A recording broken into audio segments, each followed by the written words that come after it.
Hello, a very warm good evening to all of you, and welcome to Byjus Exam Prep IS. Welcome to the session of environment.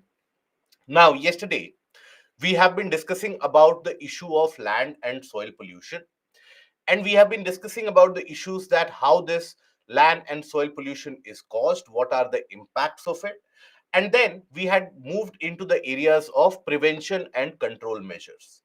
That if that pollution is happening, what are the ways, what are the methodologies by which we can control, we can prevent the amount of pollution from happening. So that is something that we had been looking into. Now we looked at the various different ways in which the waste is disposed, and before that we understood the concept of integrated waste management, where we observed that waste management is not only about collection and then disposal of the waste, but there are a slew of intermediary steps and intermediary measures which need to be taken care of when we talk about the comprehensive waste management. And that includes waste logistics, waste minimization, research and development about how to utilize and recycle that waste. We have also seen that legal compliance about whether the emission standards are being met or not, that is an important parameter. Then other than that, for example, the recycling, reuse, and whether there is a commodity trading and commodity exchange which is available for that or not. So all these various parameters, they are included in the portion of the integrated waste management. Now we looked at the concept of open dumps. What do we understand by open dumps? Then we looked at landfills, where we observed that land is basically dug out and there you have the waste which is thrown and then it is covered up. Now, these landfills have a problem of leaching, where all the various different liquefied chemicals, etc., the toxins, they start leaching into the lower portions of the soil. So they suffer from the problem of leaching. Now, in order to prevent or take care or get rid of that problem of leaching, you have the concept of a sanitary landfill. In the case of a sanitary landfill, what you do is basically you cover that landfill with a kind of an impermeable membrane or a kind of a non-penetrable layer of rocks, clay, etc., so as to ensure that whatever waste is there, it doesn't leach and basically toxicate the lower regions of the ground also, and even in certain cases, the groundwater. So that is something that we looked at. Then after that, we looked at the process of incineration. Now, incineration is also one of the methodologies of waste minimization. When we talk about disposal of the waste, now you have significantly larger amount and larger quantity of bulk waste. If it is burnt under controlled circumstances, it will produce enough amount of heat. It will produce gases also, but those gases you need to filter it out.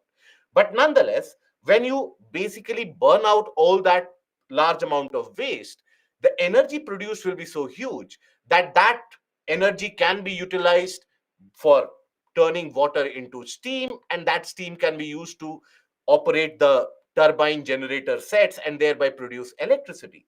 So burning of the waste, incineration of the waste is and can be used in order to produce energy as well, reduce the amount of waste that you are eventually going to dispose of, and that is why it can be beneficial. Now, in the case of incineration, you carry out the process of combustion. That is, you burn the waste. That process of combustion is very predominant. Now, combustion is what? Combustion is when you burn anything in a constant supply of oxygen. Only then combustion will happen. When you carry out a complete burning of anything in the supply of oxygen, that is when combustion happens, or that is what we refer to as combustion. When we talk about then pyrolysis, what is pyrolysis? Pyrolysis is also a process of burning the materials, but in a limited supply of oxygen or maybe even absence of oxygen. Now, what will be the outcome of it, or why do we do that? And here, can we treat all and every kind of waste materials in the same manner? The answer is no. For pyrolysis, pyrolysis is basically a technique in which you burn the materials with a limited or an absent oxygen condition, where you don't allow the oxygen to pass on and you don't allow complete combustion to happen. So here, you do not carry out complete combustion. In this case, complete combustion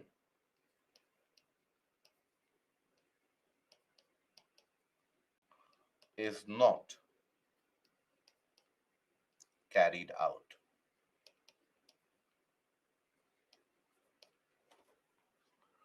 Right.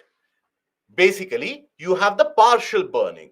So, process of burning material in the absence of oxygen or in a controlled atmosphere for oxygen, controlled supply of oxygen. So, you have a kind of a partial burning. Now, what kind of materials do you treat in this way? So basically, the carbonaceous materials, which are carbon enriched. For example, when you talk about firewood waste, coconut, palm trash, corn combs, cashew shell, paddy straw, sawdust. So all of these kind of carbonaceous waste, which have significant amount of carbon compounds in them, now they are treated in this way. Now what happens is that partially burned or the partial unburned portion of these materials of this waste, that is reduced to charcoal.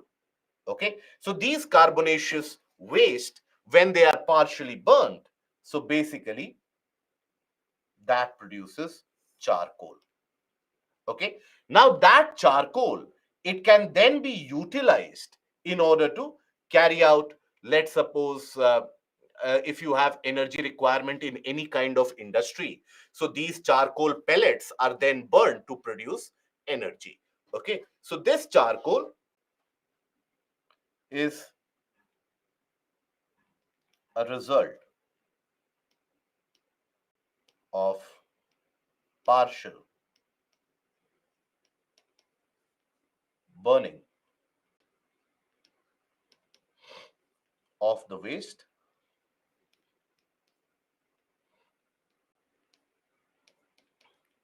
Okay, partial burning of the waste.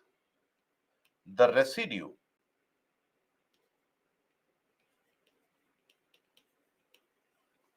is rich in carbon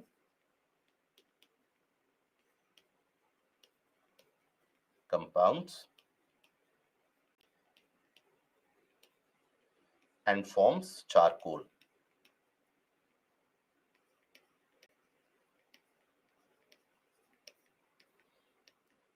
Okay, now this is converted, the charcoal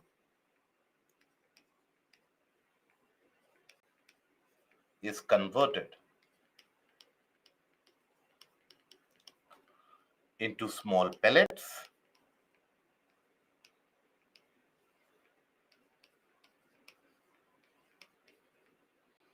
and is used as a source of energy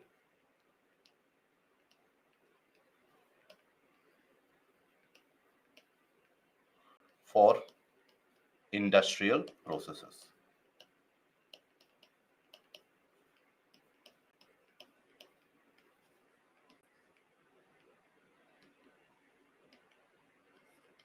For industrial processes.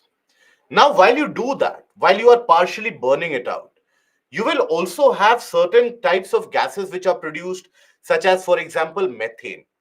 Now, if you manage to, let's suppose, single out methane or isolate that methane, you can use that for energy source as well. Methane can be used as a source of energy. When you burn methane, you get energy from there also, right? So the output gases from this, right? So here, the output gases of gases can be used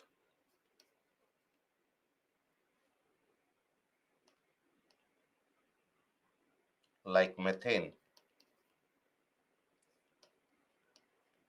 can be used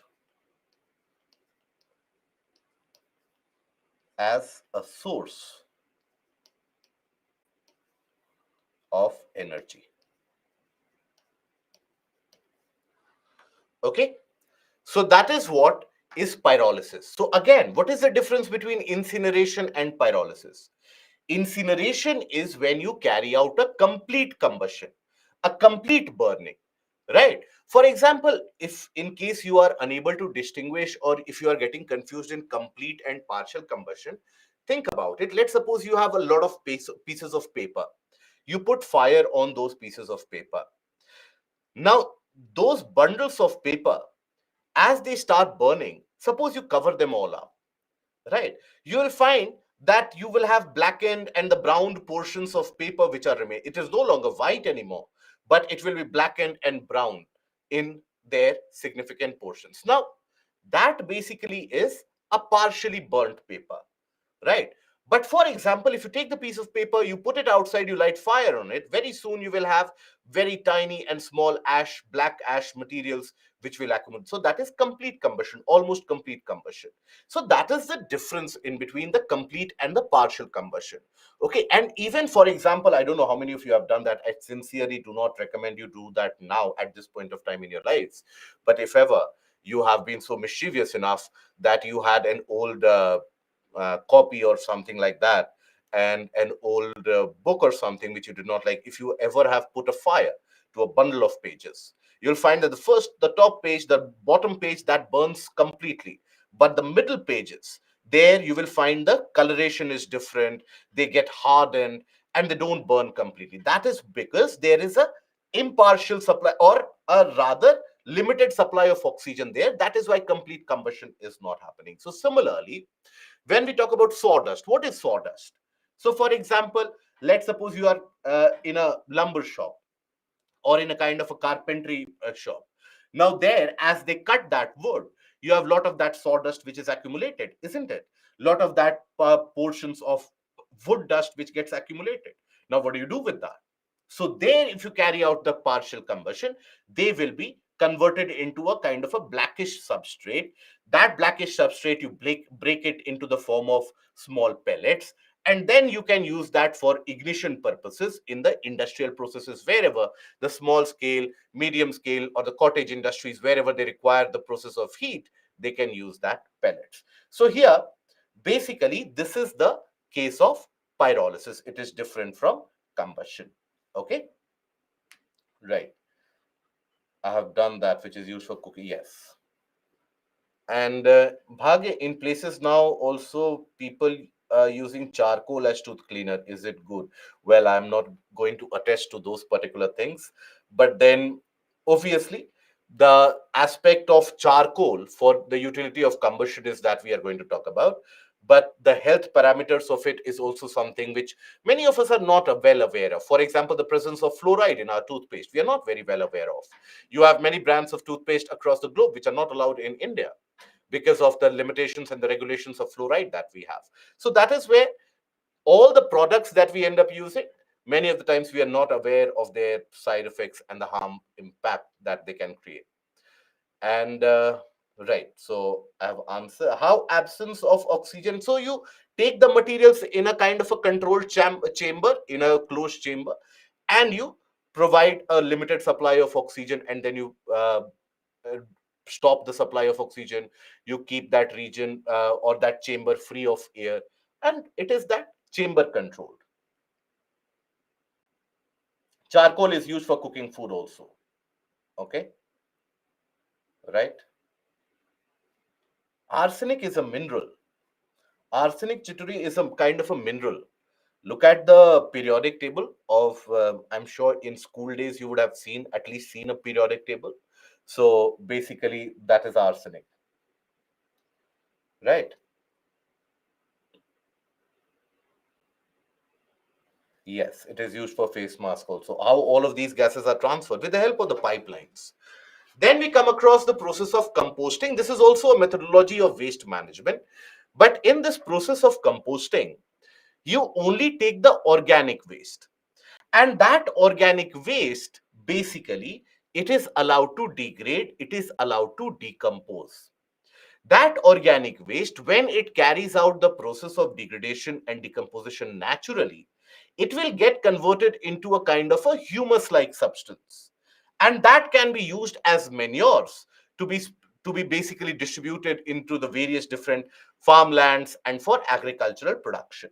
So composting is a biological process in which degradable organic waste is decomposed into a kind of a humus like substance. Remember the stages of decomposition? You had humification as one of the penultimate stages.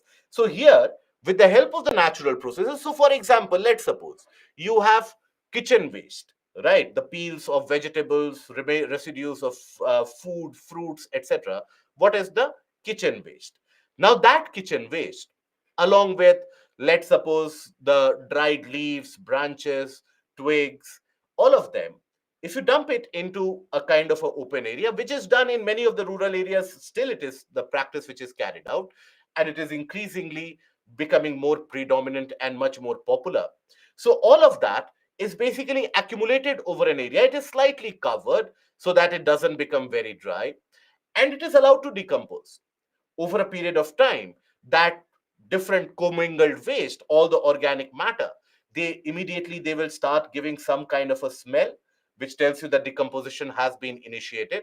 And after some time they will be reduced to a kind of a dark brownish soil like substance, very dark brown soil like substance after some time. Now that is your manure that can be utilized in order to increase the fertility of the farmland. And it is an organic method to increase the fertility of the farmland.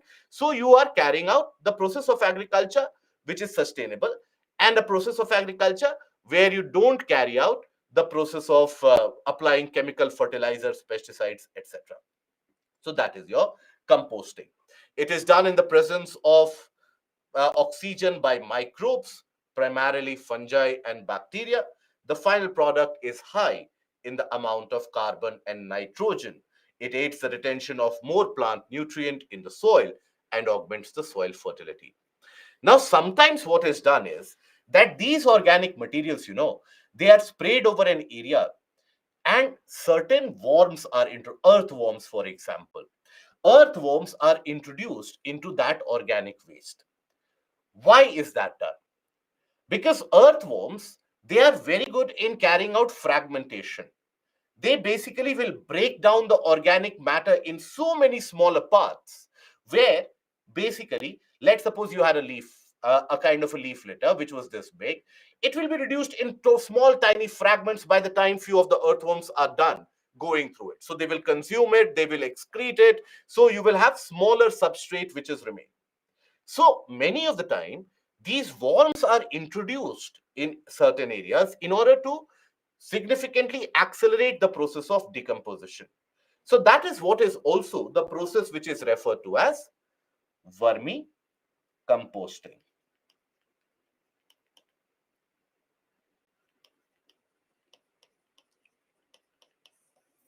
That is process of compost formation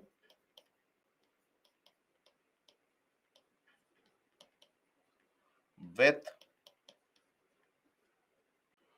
introduction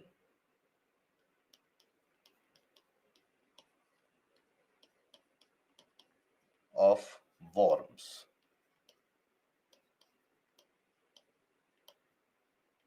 That is your vermicomposting. So vermicompost is again a process of natural biodegradation, but which is accelerated with the presence of worms. Now, when you carry out this process of composting, you do need certain inputs. For example, oxygen is required, right? Oxygen, some amount of moisture, that is necessarily required for the process of composting. And the outcome is what?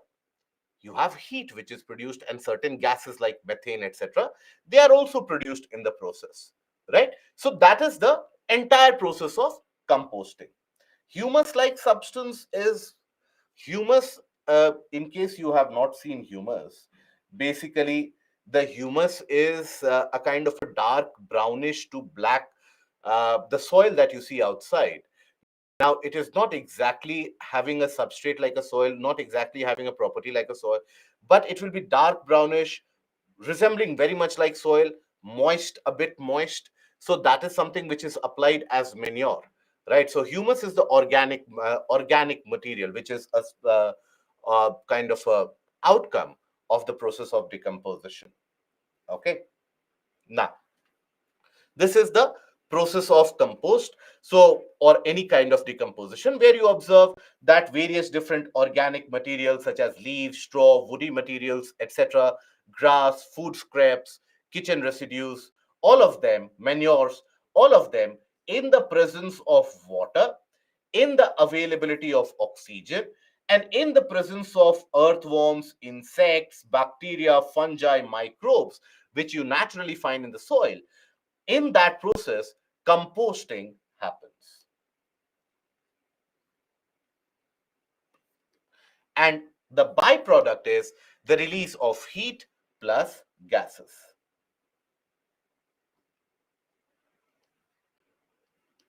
like methane. Sometimes even CO2 is produced. So that is the process of compost. Okay. In vermicomposting, we humankind introduce earthworm. Yes, in vermicomposting, you introduce that earthworm, and earthworm decomposition or fragmentation is the main primary process which happens. Okay, so that is basically the aspect of compost. Now, when we talk about vermicompost or vermiculture, it is what is also known as earthworm farming. In this method, earthworms are added into the compost, and these worms, they break the waste, and the added excreta of the worms make the compost very rich in nutrients. Phosphate, for example, is added into the composted materials by the excreta of these worms. Right. So that is why agricultural waste, domestic waste, and few of the categories of even industrial waste, not the heavy contaminants or chemicals, but few of the categories, when you carry out the process of vermicomposting, there in the presence of earthworms, you basically end up getting a kind of a degraded or decomposed material. So this is how you can handle it. Now then we come to the process of bioremediation.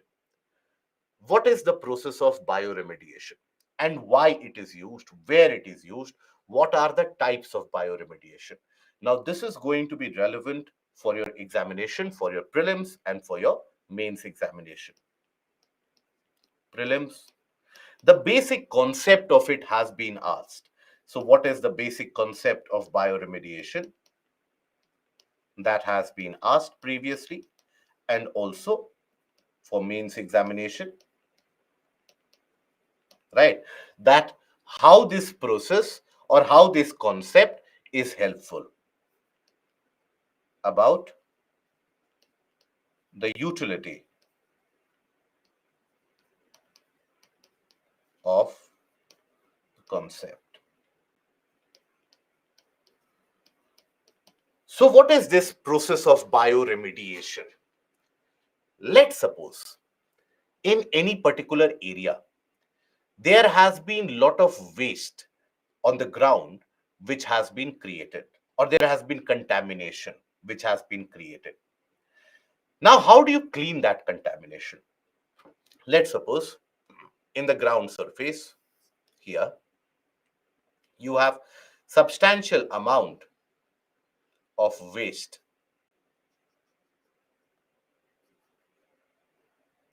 The soil in this region is significantly contaminated with various different toxins, maybe industrial waste or something like that. How do you clean that? Do you start scraping off the soil? And we are talking about large areas. We are not talking about a small area in which you yourself can stand. If it is a small area, very easily you can pluck it out, throw away the soil, replace it, fair enough, the work is done. We are talking about a substantially large area. Now, in that case, how do you treat that? Ideally, whatever is the waste, natural degradation of it, if it happens, that is the best possible outcome. If the natural degradation, the decomposition of the waste happens, that is where you will have all that toxin and the waste naturally broken down into nutrients such as nitrogen, phosphate, etc., ammonia, etc., and it can be used up in the soil in a long term process. But sometimes what happens is that natural degradation of this toxin does not happen. Natural degradation and natural consumption of this waste does not happen. This waste stays and remains as it is. So, in that case, what do you do? In that case, you carry out a kind of an accelerated with the artificial method. You introduce maybe the availability of microbes or oxygen or even moisture, because you want to promote the degradation to happen. The end purpose is degradation of this toxin, right? Whatever this toxin is, whatever this contamination is, your end goal is that this should be taken care of, this should be digested of, but it is not happening naturally. So what do? You end up introducing some amount of microbes, maybe lab grown microbes, which are particularly grown. For example, let's suppose if you have oil waste. Now, natural microbes won't be able to take care of that oil waste.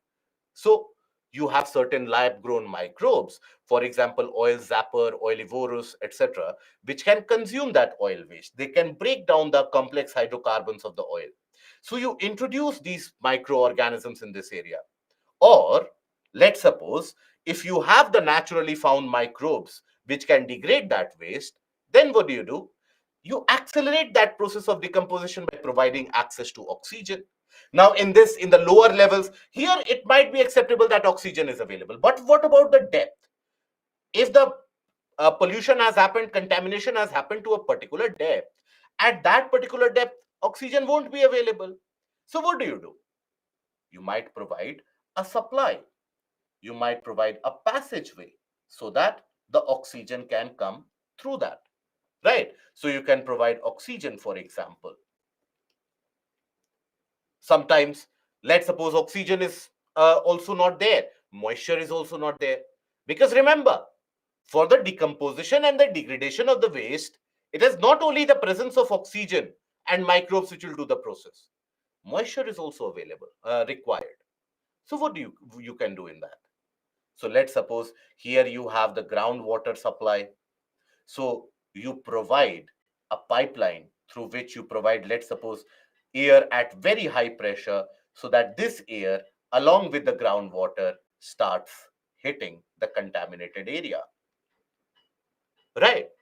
So, in a way, you are carrying out the process of decomposition itself, but it is not happening naturally. So you are using various biotic methodologies, utilities of plants, microbes, penetration of oxygen, availability of moisture, in order to accelerate the process of decomposition and degradation to happen. Okay, so this is a process that uses mainly microorganisms, plants, or microbial or plant enzyme to detoxify contaminants in the soil and the other environment. So basically, in brief, let me concise it or summarize it for you. Summary. So here you'll find basically the aspect like when we talk about bioremediation, contaminants need to be degraded or decomposed.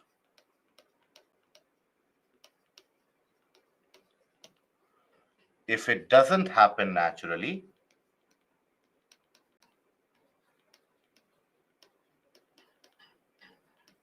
if it doesn't happen naturally,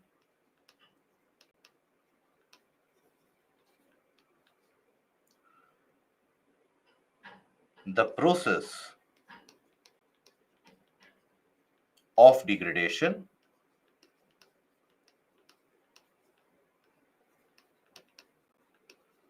is accelerated by providing the necessary inputs or the required inputs. And how do you do that? It is done by providing or by introducing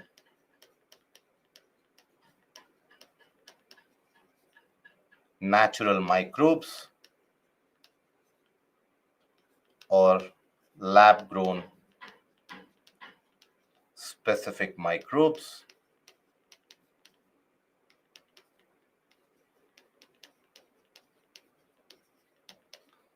providing availability of oxygen,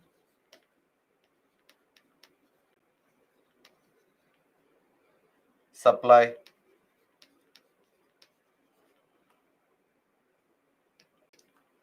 providing availability of moisture,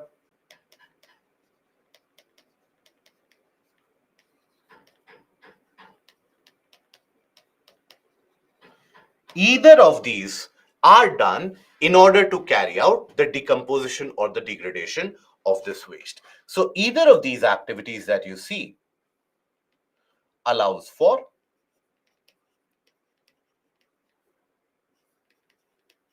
complete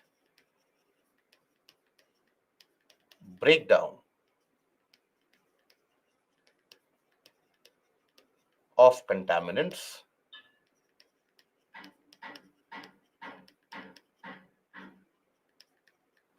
and they treat the soil.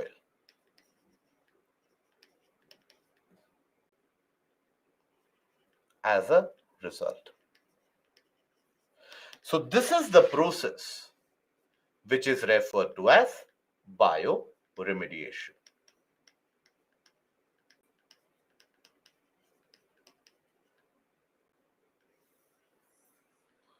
That is the process that we know as, that we refer to as bioremediation.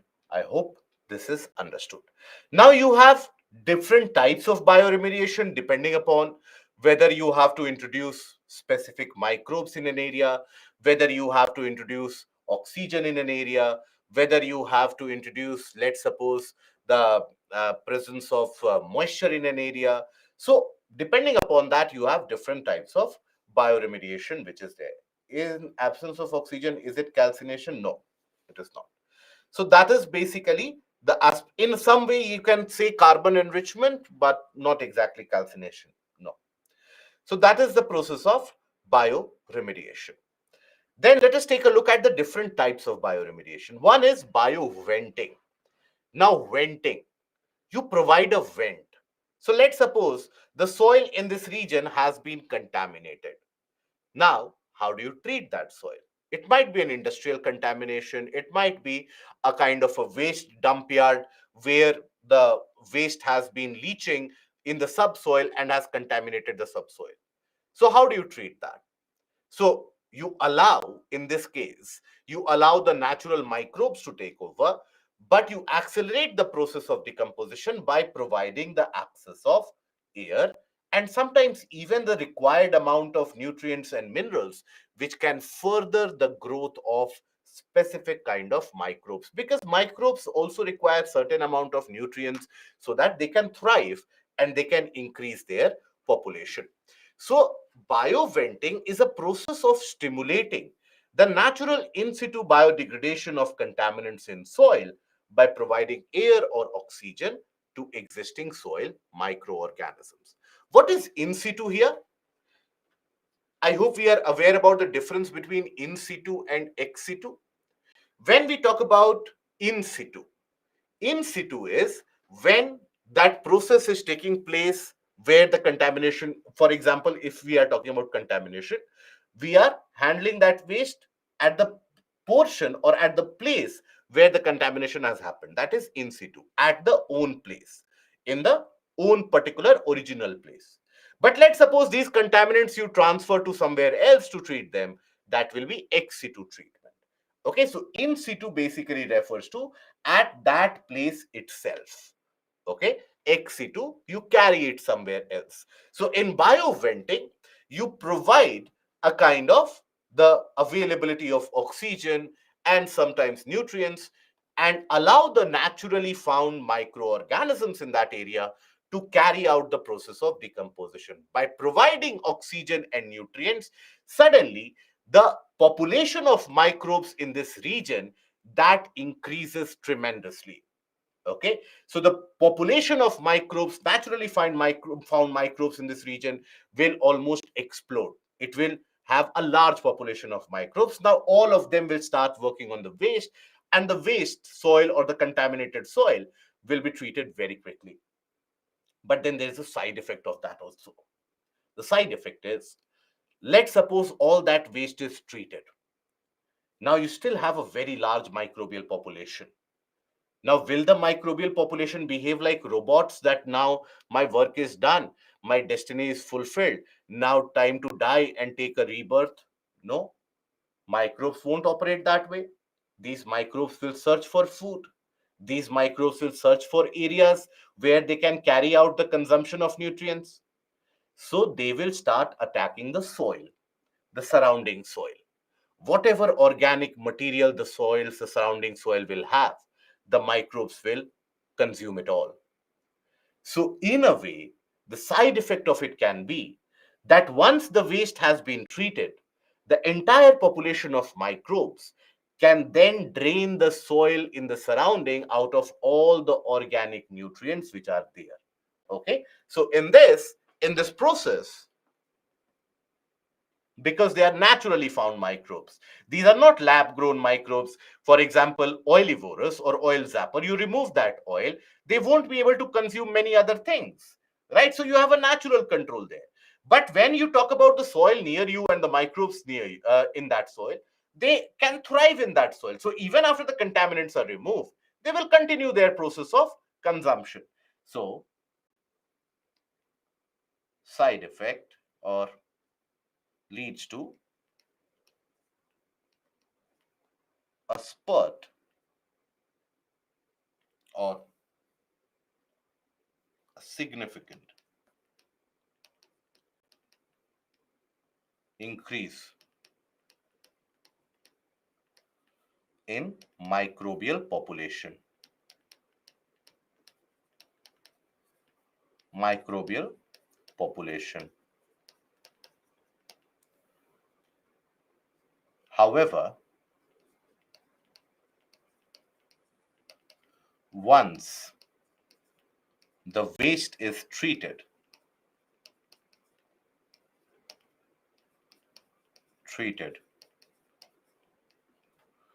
the microbial population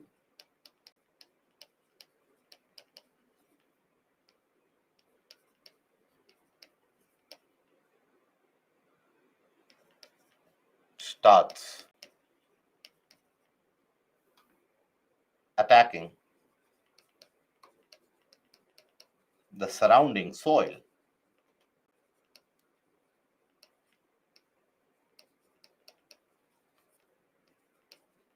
and drains, not drains, consumes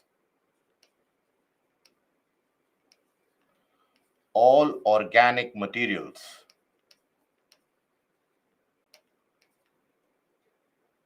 nutrients in the soil,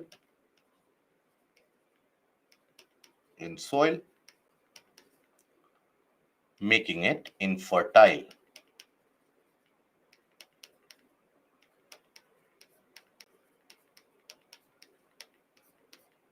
Okay, so that is the case of bioventing with its advantage and the disadvantage.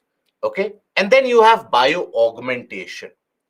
In the case of bioaugmentation, you have to carry out the decomposition or the degradation of the contaminant, and you have to carry it out in such a way that, for example, when we talk about the contaminant which are not broken down naturally, where the natural microbes are unable to do that, then you introduce certain kinds of microbes, specific kind of microbes which can solve the purpose.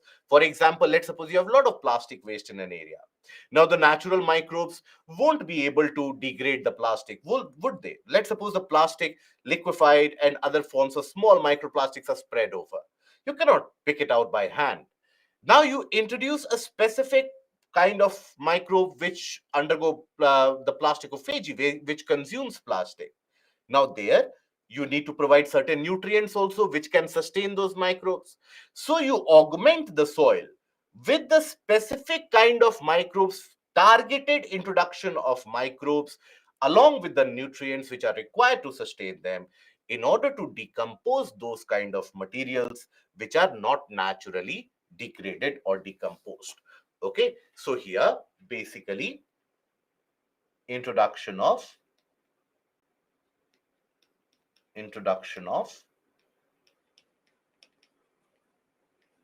specific microbes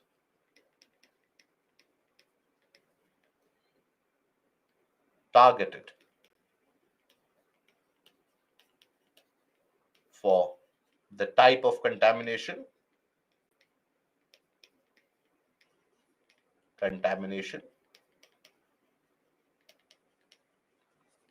along with nutrients to sustain.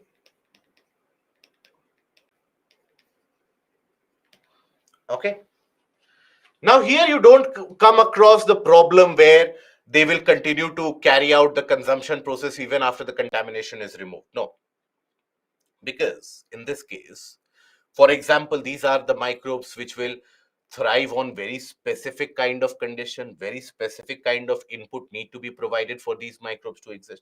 So you withdraw those inputs, these microbes, their work will be done. So that is why in this case the control of the aftermath is much easier. So example,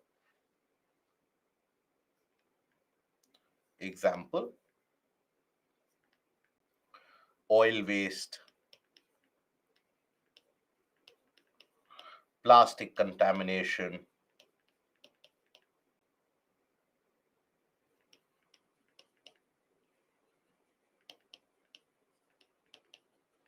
etc. Okay, so what is the difference between bioventing and bioaugmentation? How many of you feel that bioventing and bioaugmentation is one and the same? Gaurav, how we stop microbes from making soil infertile in bioventing?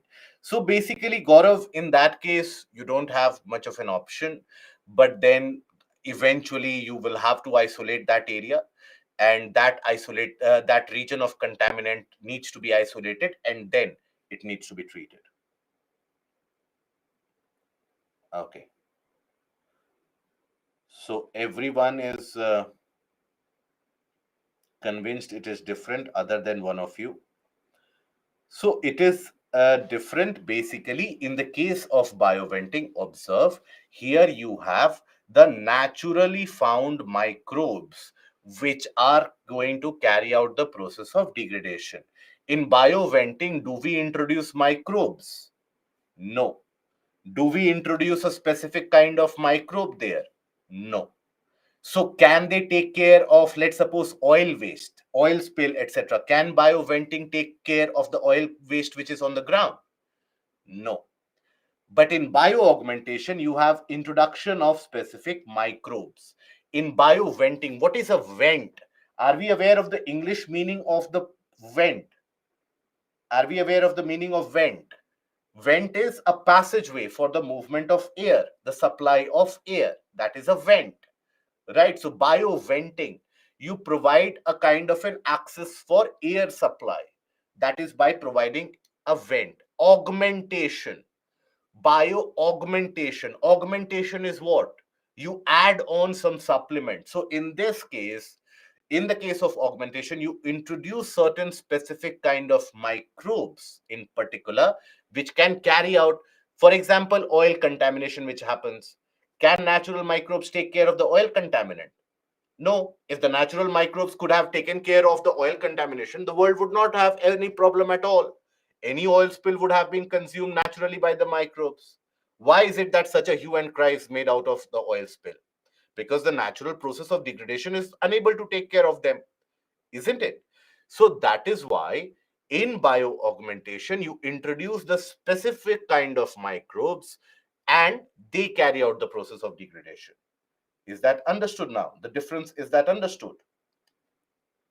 Pooja, Vivek, right? Good.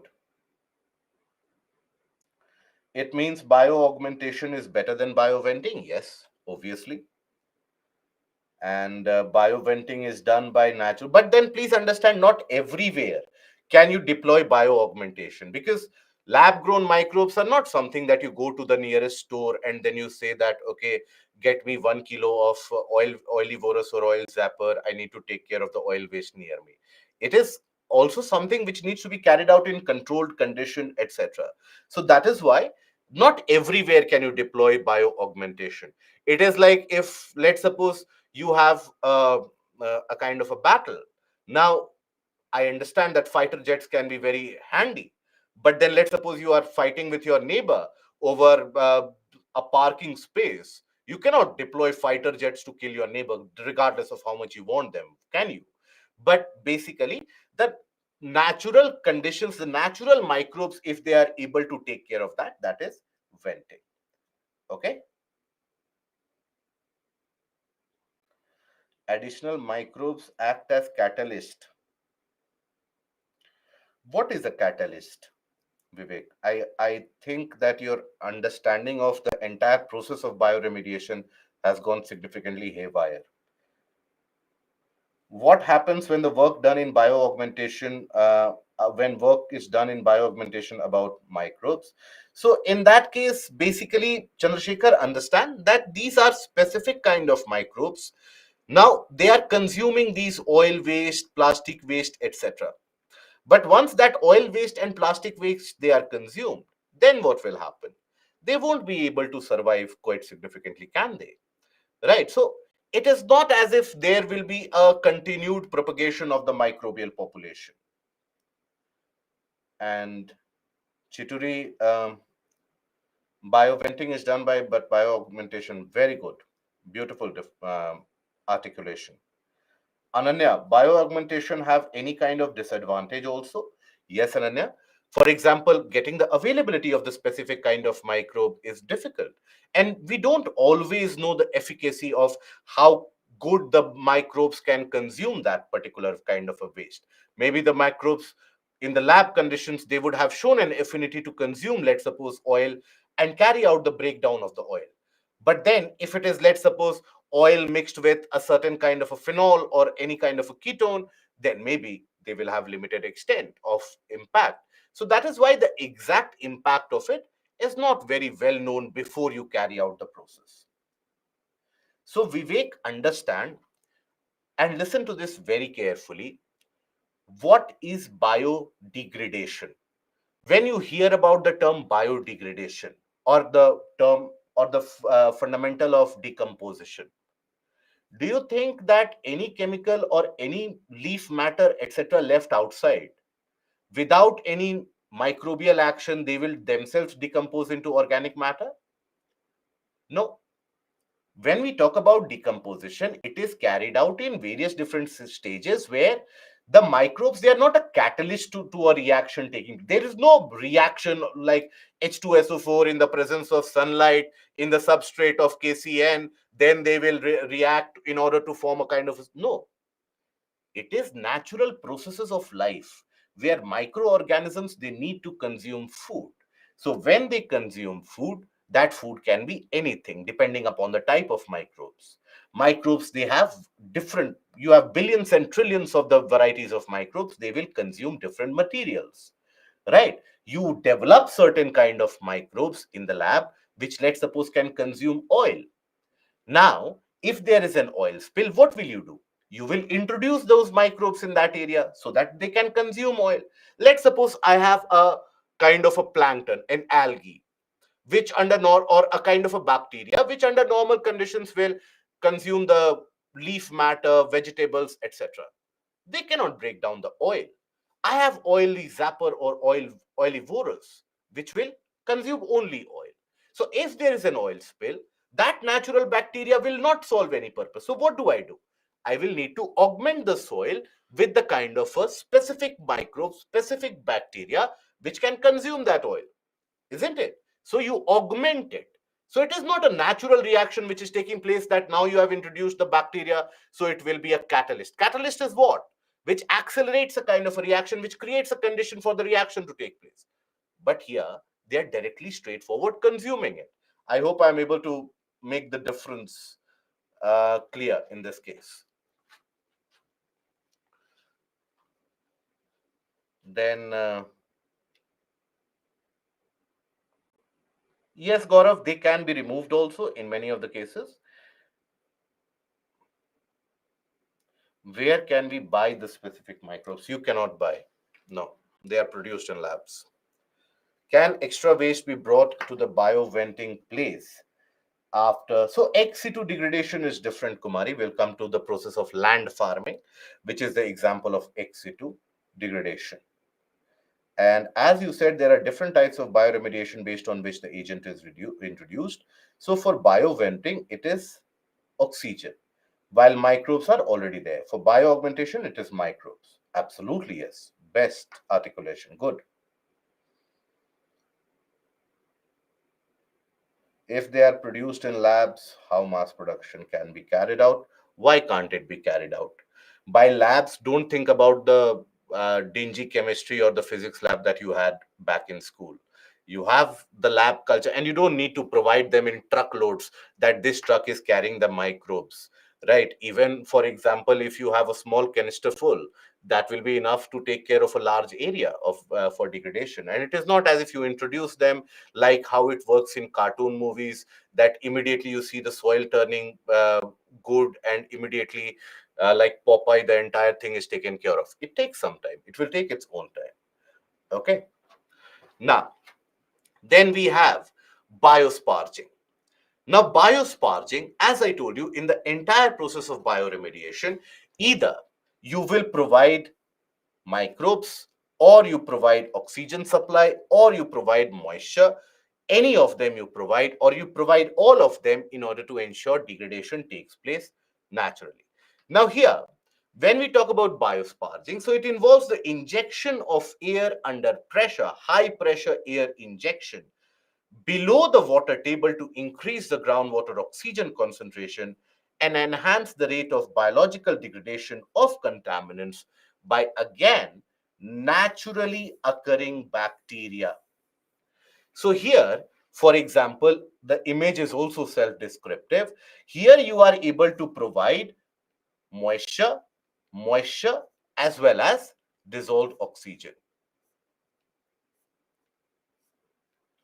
Okay, moisture and dissolved oxygen, all of them you are able to provide, so as to enhance the rate of microbial degradation. Here also, you use the naturally found microbes.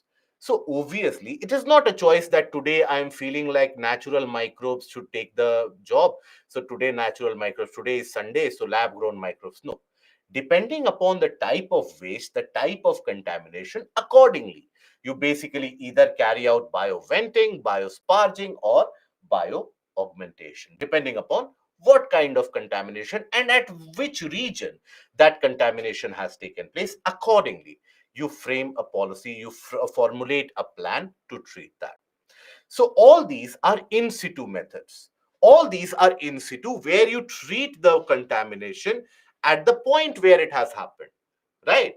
Bioventing, bioaugmentation, biosparging, all of them basically are in situ processes, where you treat the contamination at the point where they have happened. So what is bioventing?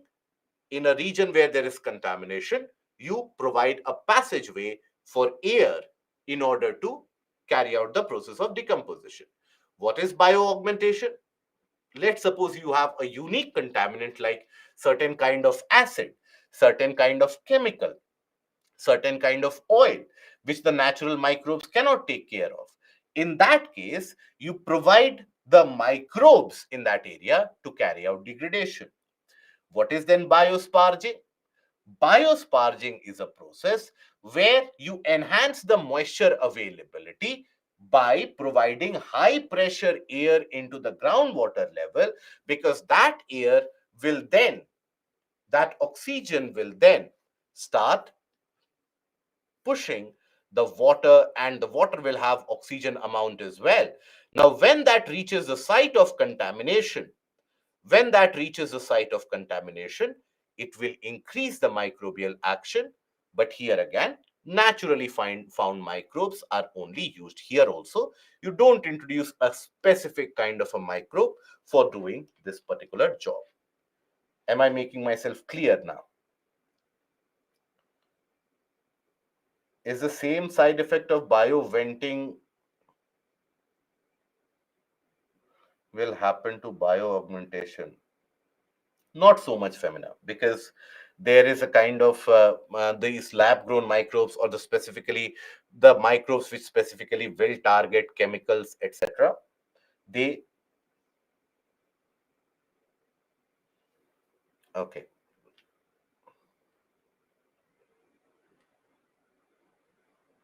so there is still doubt. Okay,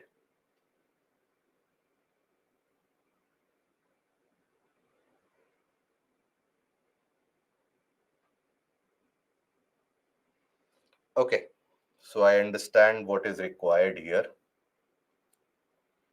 I will give you that what is required.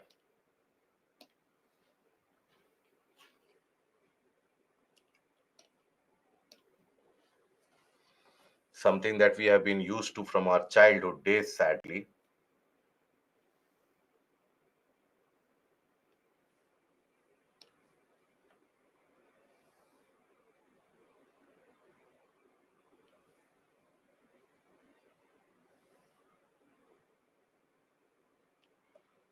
And then you guys want written definition also.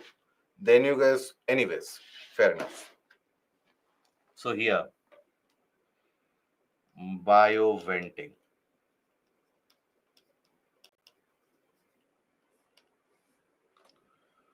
Bioaugmentation.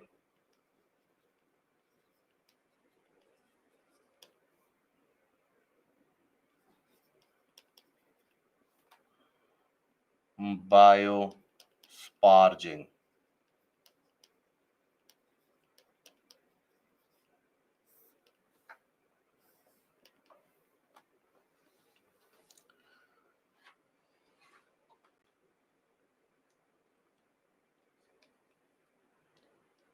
Natural microbes used.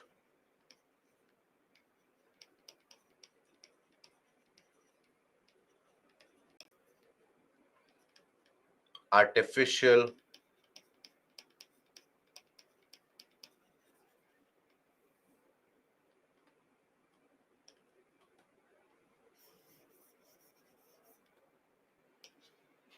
natural microbes might not be very clear to those who are having doubt. So let me write it down here also. Microbes found naturally in the region of contamination.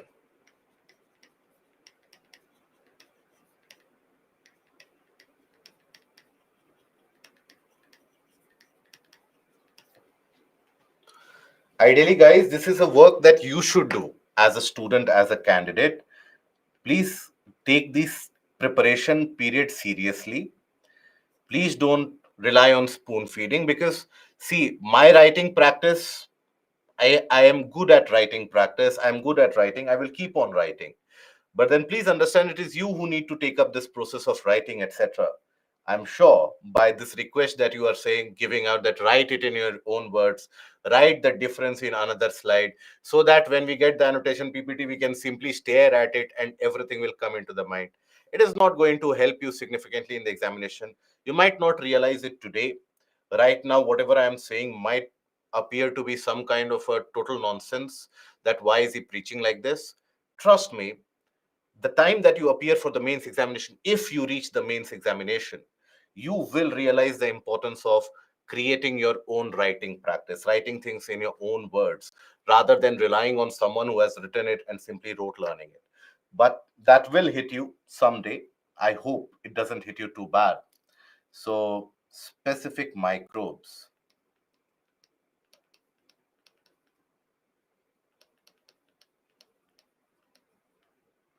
for certain kind of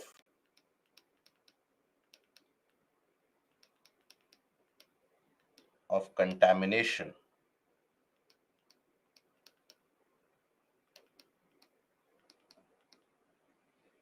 is introduced. It is not found naturally in the region.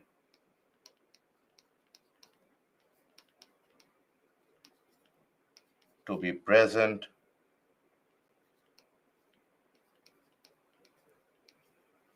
naturally in a region. Biosparging, microbes found naturally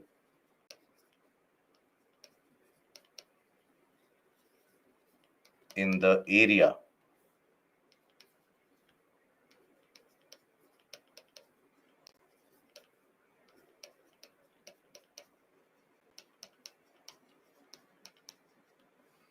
is used. Then oxygen and nutrients for microbes are used or are injected into the soil areas, soil which is contaminated.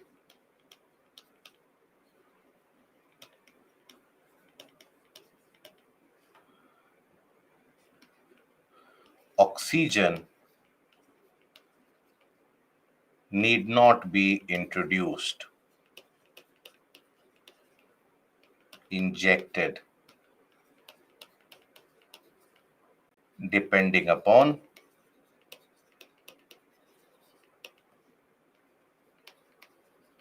the requirement of microbes.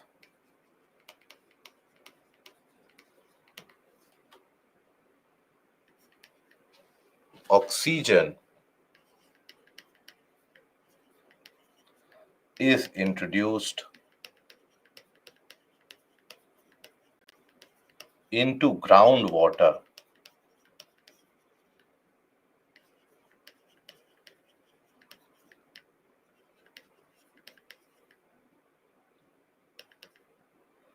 that oxygenated water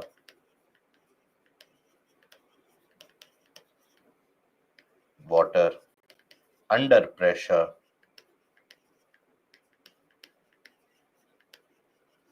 rises up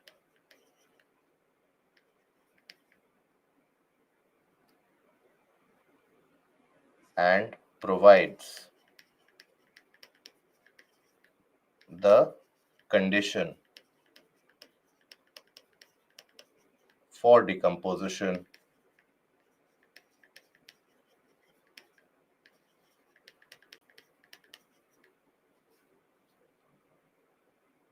to take place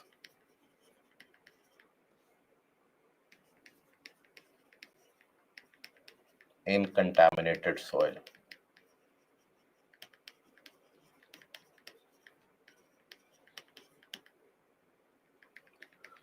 In brief, again, I understand that you would require a further summarization of this because this might again turn out to be too complicated. That how will we revise this much amount of text? So again, let me do the short work for you also, for this also.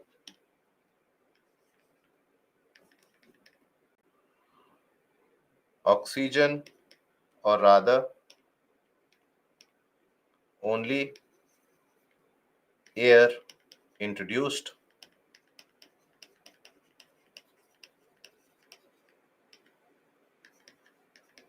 into the soil.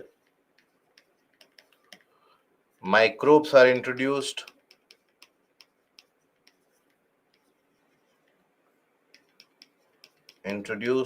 in this.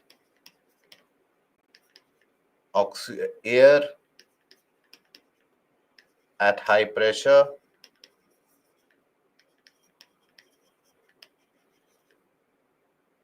is put in groundwater.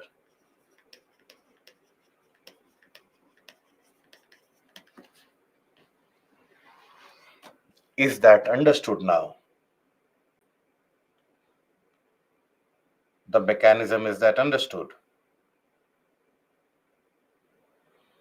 The guys who had told to write it in a separate slide, I want you guys to respond, not the ones who had already understood.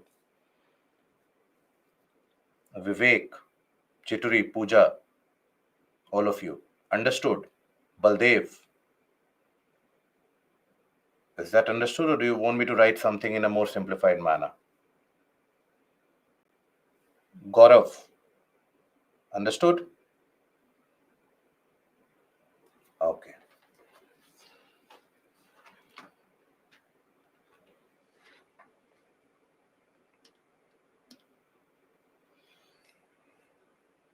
Another method of bioremediation is also composting, which we have studied, where the natural processes take care of the process of degradation.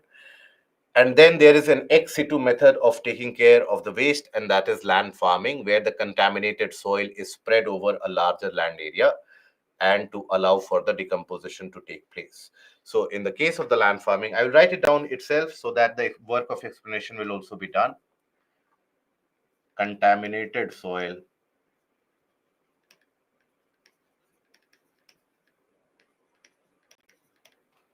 is carried away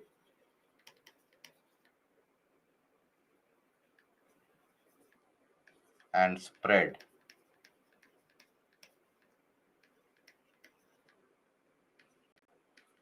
a large area where controlled decomposition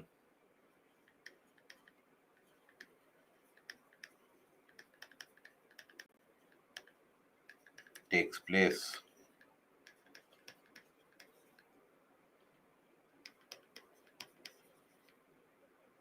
In the presence of moisture and oxygen.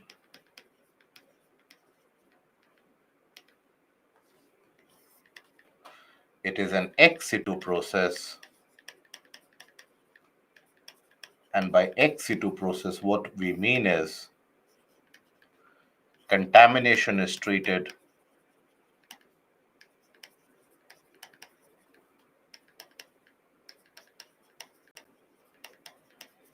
away from the place where the soil originally got contaminated.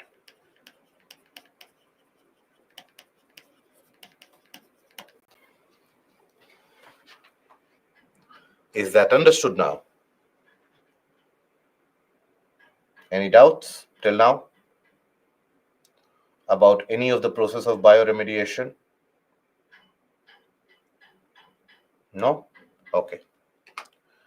Now we move to Chandrasekhar. In generally, see, ex situ or in situ basically depends upon the type of contamination and where that contamination has taken place. Let's suppose in the fringes of an urban area, let's suppose there is, or let's suppose there is a kind of a highway network from where in between various different cities. Let's suppose there has been an accident of an oil tanker and the oil has spilled over a region. Now that region is away from habitation. Now, in that case, What do? You can carry out in situ process of treatment, because you can carry out the in situ process, ex situ process, whatever you want to do, because there you don't impact a lot of lives. But let's suppose there's a contamination happening in the middle of the urban region. Now what can you do? Will you start away scrapping away the soil underneath? In certain cases you might even do that.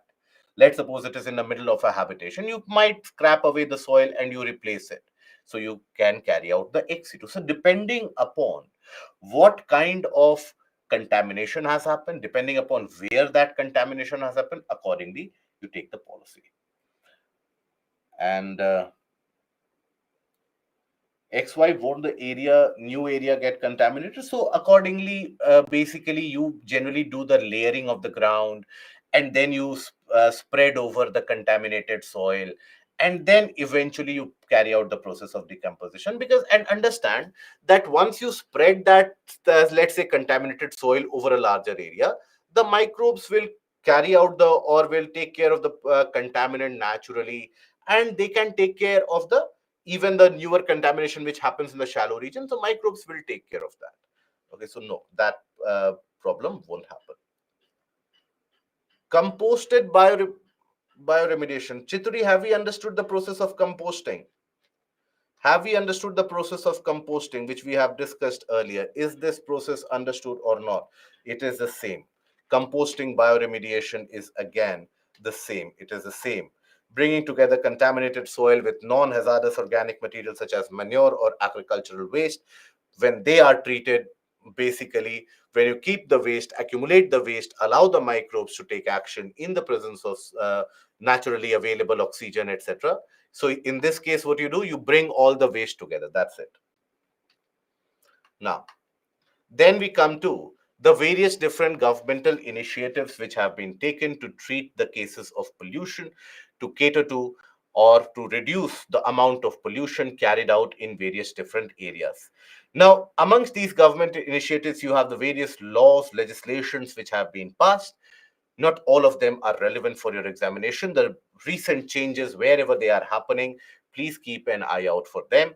The amendments to the major acts or the laws, wherever they happen, whenever they happen, that is something that you should keep an eye out for. So in this particular portion, recent changes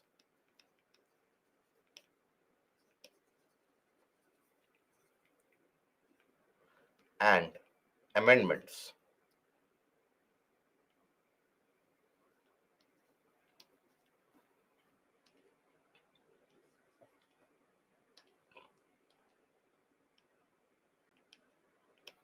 Amendments to the legislations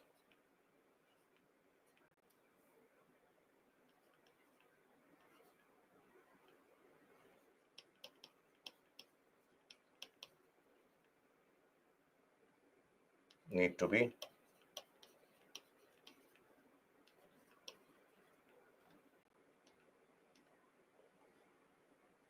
looked into.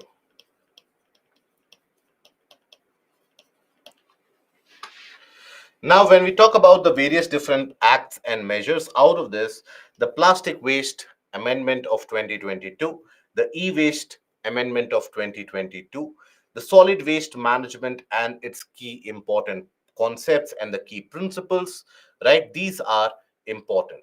So the amendments, latest amendments, amendment in this also, and here, key principles of this involved. These are the areas that you need to be aware of. Other than that, you have various different, for example, biomedical waste management rules, for example, hazardous and other waste management rules, battery waste management rules. You have various different other legal measures or the various different legislations which have also been brought about in order to take care of the problem of pollution. But not all of them are very important. This is just to help you understand that you have comprehensive legislative actions which have been taken in order to cater to the problem of pollution. Now, here, when we talk about the various different waste management, there is an important principle involved, and that is the concept of EPR, or what we refer to as the extended producer responsibility. So, this is what is referred to as EPR, extended producer responsibility. Now, this is important. Now, this was first of all introduced as per the e-waste management rules way back in 2011 when this was introduced in India. But what is this concept? Let's suppose you are an individual who is very concerned about the environment and who doesn't want to pollute the environment. Let's suppose you are very, very concerned about that. You are very eco-friendly in your approaches. You live a very sustainable lifestyle, etc. One day, you are walking from one area to another, and suddenly, in the midst of it, you feel very thirsty. Let's suppose you haven't carried water with you, and suddenly you feel very thirsty. What will you do? You basically will go to the nearest shop, buy a bottle of water, isn't it? You will buy a bottle of water for you. Now, that water is something which is there in a plastic bottle, most of them. The 20 rupees, 10 rupees bottle, it is in a plastic bottle. Now, you quench your thirst, you drink that water. Now, after that, you throw away the bottle because even there it is said that crush the bottle after use in many of the cases. Now, you throw away the bottle. Now, you are carrying out plastic pollution. But then you are basically carrying out a waste disposal, or you are generating a plastic waste. But then that plastic waste which is generated, has this been on your account? Or is it basically because the producer has given that water in the plastic bottle? If the producer would have given that water in, let's suppose, a fabricated bottle, a kind of a fabric based bottle, you could have a kind of an eco friendly condition. Then, for example, let's suppose the mobiles that we use. Now, these mobiles, these gadgets, now most of them, they turn obsolete within 1 year. The new updates come in, or maybe your older phones simply stops working. So you will have, let's suppose, the newer phones come into place, come into the market. Now, what about the old phone? If your old phone consists of lithium, it consists of cadmium, if your old phone consists of various different PVCs, etc., where do you dispose it? Now you are a generator of waste, but who has given that waste in your hand? The producer? Maybe if you are using a phone, the companies such as Apple, they are responsible for that. Or maybe the importers, the producers, importers, refurbishers, assemblers, they are the ones who have given you that product. Now, if you have used that product because that is available in the market and the waste that is generated, how can you be accountable for the kind of waste that you are generating? Plastic bottles. Let's suppose you are thirsty, you go out there, buy a bottle of Coca Cola. Now, that bottle of Coca Cola or Pepsi, which comes in a plastic bottle, they will tell you reuse it, recycle. But where will you reuse that small kind of a plastic bottle? Let's suppose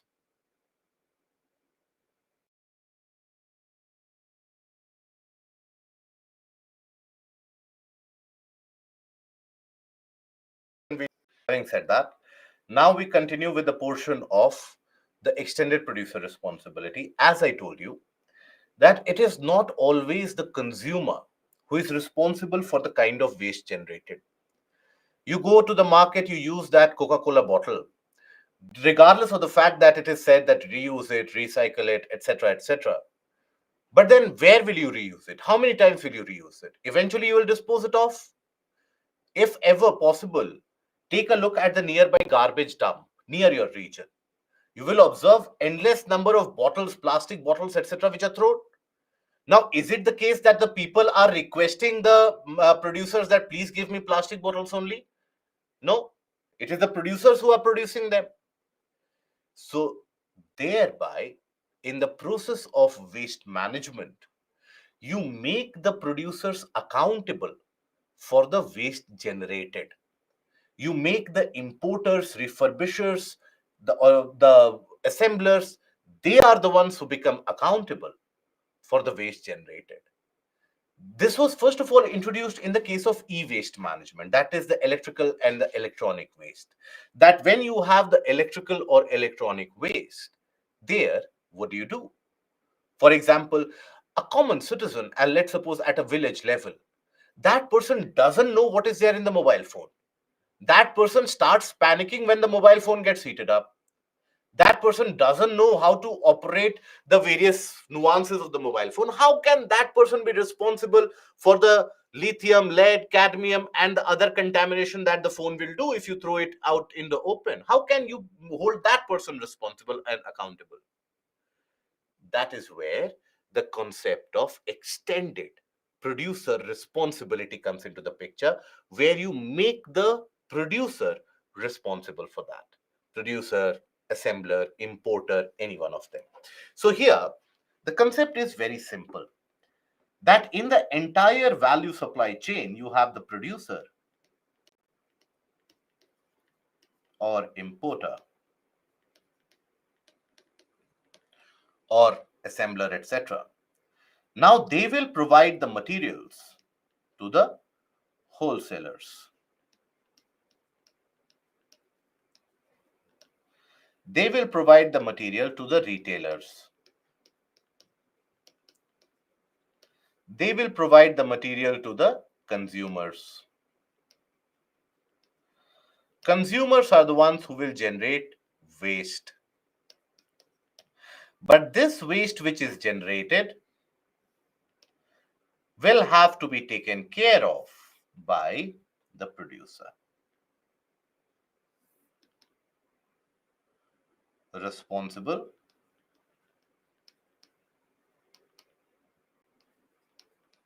for collection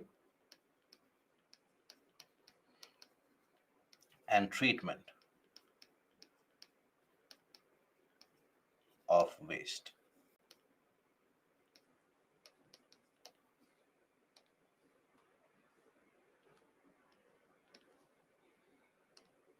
Okay?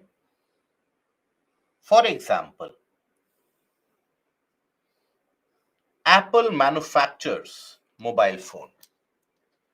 Apple has got basically the mobile phones, which basically is circulated in the market. The market, you and I, we buy it. Once it is used for, once it is completely, let's suppose, out of order, what do? You eventually throw it off. So Apple is also responsible to what happens to that waste. That is what you will find for the past few years. You will find or you'll come across this collect back schemes, which the various retailers, they give you the option that you give us the old mobile phone, we'll give you this much off, and they will tell you as if this is the biggest obligation that they are doing in your entire life, and they are basically helping you out in such a way that nobody else can give you. Basically they are fulfilling their obligations of EPR. Right. So, for example, tomorrow you come across a news story or a kind of an advertisement in the newspaper or in the TV that New Year bonanza, Republic Day bonanza, get your old phones and get a discount of 10,000 or 15,000. It is nothing but the implementation of EPR by these producers, right? So that you give them the old phone, they are able to fulfill their target. Because as per the new norms, as per the new laws, these producers have to fulfill their obligated target, that if, let's suppose, I'm producing 500,000 of these phones every year, I should also ensure that at least 50,000 of the phones, the older phones, I am taking care of that, I am processing that. So thereby you can have a kind of a cleaner environment and take care of the waste, the different kind of waste to be taken care of. So that is basically the entire concept of extended producer responsibility. It has since that point of time been extended to biomedical waste. It has since that point of time been extended to plastic waste also. And now, very innovatively, the government has come up with something very unique in the year 2022, which is considered to be quite innovative for that matter. So basically, that is what is known as the EPR certificates. This is EPR. So this is what is EPR certificate. So now the government has come up with what is known as EPR certificate.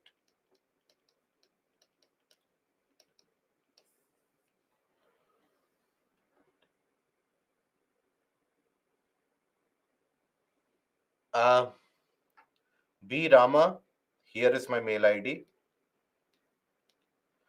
Encapsulate the entire doubt that you are facing, possibly with the name of the individual who is asking for that, the details of that individual also, if possible, who is doing that. Write a mail to me. I will take this forward as urgently as possible, and Monday I will take care of it. Okay, because tomorrow we don't have a working day for the other department, so it will be taken up on priority. That is something I assure you. Don't worry about it, and you just focus on the studies. Okay, rest everything we have to take care of other things. Okay, this is my mail ID. Get in touch, and I want the full-fledged details of it. Don't have the half-hearted details written in the mail. Now, when we talk about the EPR certificates, so what are these EPR certificates? So understand the background first of all. Now, earlier, when this concept of EPR was introduced, now this concept of EPR was, as I told you, for example, Apple has been given a target that every year you have to take 50,000 older phones and you have to treat them, you have to cater to them, or you have to ensure the safe disposal of them, etc. Now, think about it. Apple has got a kind of a specialization in doing what? In mobile phone manufacturing. Apple has not got a specialization in where waste is accumulated in Bangalore, at where electronic waste goes in Bangalore, which society generates what kind of electronic waste. Do you think Tim Cook and Apple they are specializing in that? No, they have specialized in manufacturing. So as a result of that, what used to happen was that despite all the stringent targets, none of them could be able to fulfill their obligations. For example, again, a more relatable case, let's suppose you are not able to relate to the Apple case. Let's suppose you have Pepsi. Now, Pepsi is a kind of an FMCG sector, basically, not exactly an FMCG, but a beverage sector, right? Now, in Pepsi, you have millions of plastic bottles that it sells every year, particularly in countries like India where they are in great demand. So here, let's suppose they have a target that every year you have to take back and you have to treat, let's suppose, 100 tons. I'm just giving you an example on the top of my mind. 100 tons of plastic bottles. It has got a target to do that. Now, Pepsi's specialization is not collecting the old unused bottle or older bottles, used bottles of Pepsi, which is thrown almost everywhere and anywhere. That is not its specialization. That is not its method of operation. So that is why all the various different organizations, all the various companies, they were facing a significant amount of difficulty in meeting their EPR obligation. As a consequence of that, what would happen was that you had an unorganized sector, which obviously in our country, unorganized sector for waste disposal and management is the one. We have seen in the case of e-waste management also that it is largely almost 95% of the waste management is dominated by the unorganized sector. So the unorganized sector had taken over and has taken over, and there are various different lacunae because of that, because unorganized sector in many of the cases, due to lack of information, they are inefficient also, they cause pollution also, the workers they get damage, they get long term damage, and they basically are impacted on the long run also. So they get impacted. Now, what can be done? So what has been done was that now you have these EPR certificates. Let's suppose few amongst you, you have decided to set up a startup which specializes in waste management. Let's suppose you have a startup, you have opened a startup in Delhi, and you have people working for you who will scour the region of, let's suppose, South Delhi, the region around Saket, Malvinagar, etc. And they will take care of all the plastic waste which is generated, and they will collect it, right? From the retailers, from the consumers themselves, from the garbage dumps. They have that specific idea about where that plastic waste is getting accumulated, who is picking up the plastic waste, and they are collecting it back. You have a startup on your own. And what you do is that after collecting that plastic waste and the plastic bottles, you carry out incineration, you turn them into plastic pellets, you supply it to the new plastic manufacturing industries where they can manufacture newer bottles out of them. This is your startup. Let's suppose this is your startup idea. This is your modus operandi. Now, your specialization is waste management. Ideally, the job which has been given to Pepsi or Apple. So you have this startup XYZ. Okay. Now, in 1 year, your startup XYZ caters to 500 tons. I'm just giving you an example again of waste, plastic waste.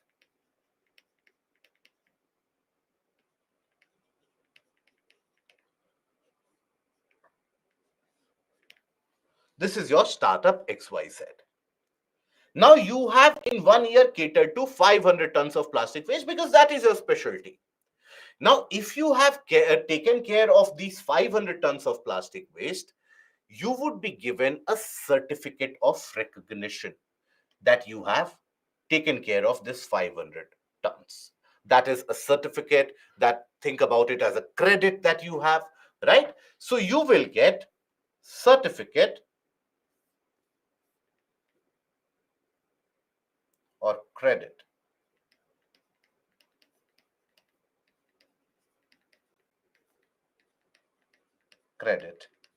for 500 tons.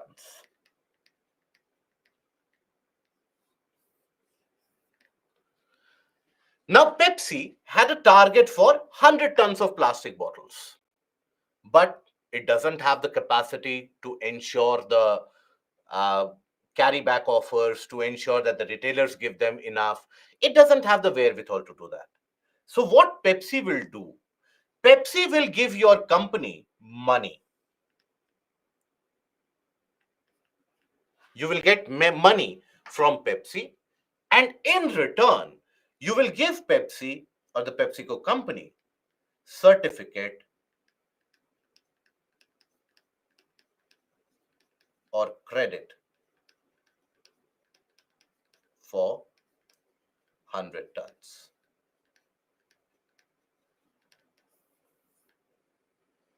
Right.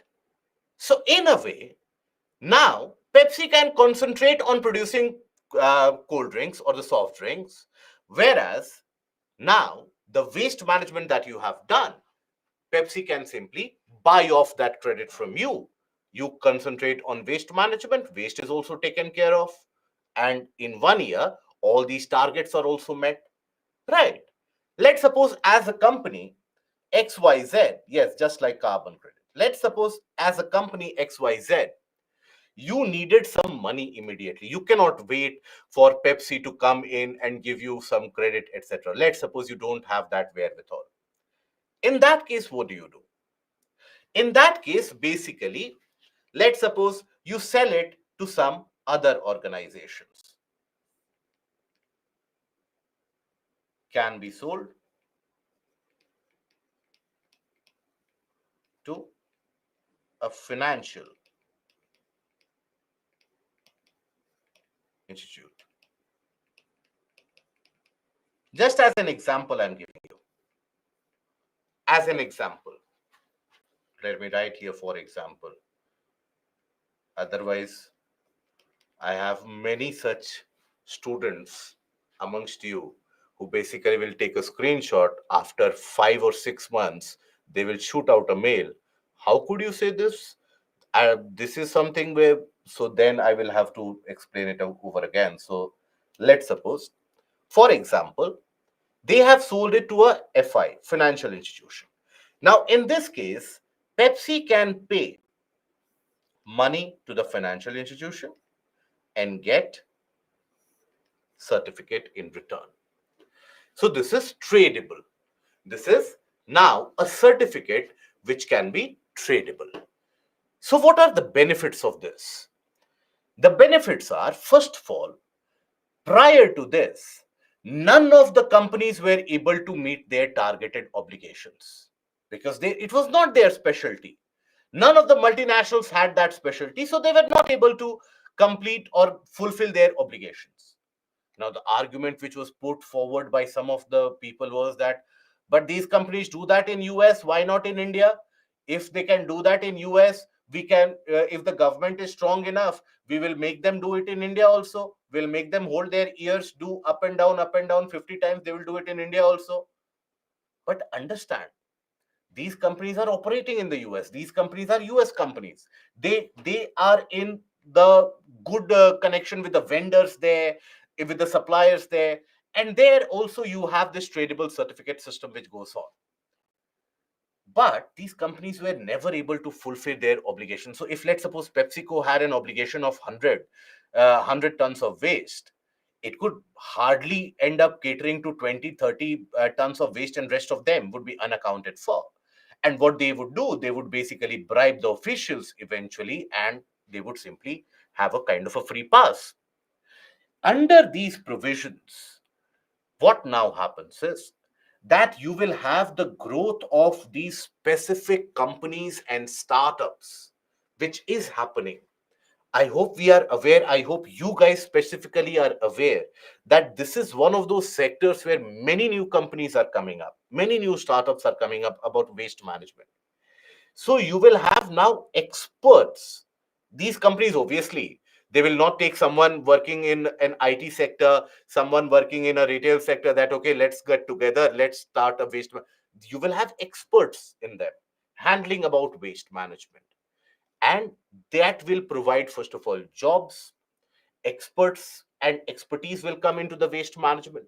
There will be money which will be coming into this sector because now the conglomerates, the companies have to pay them, right? The obligations will be fulfilled.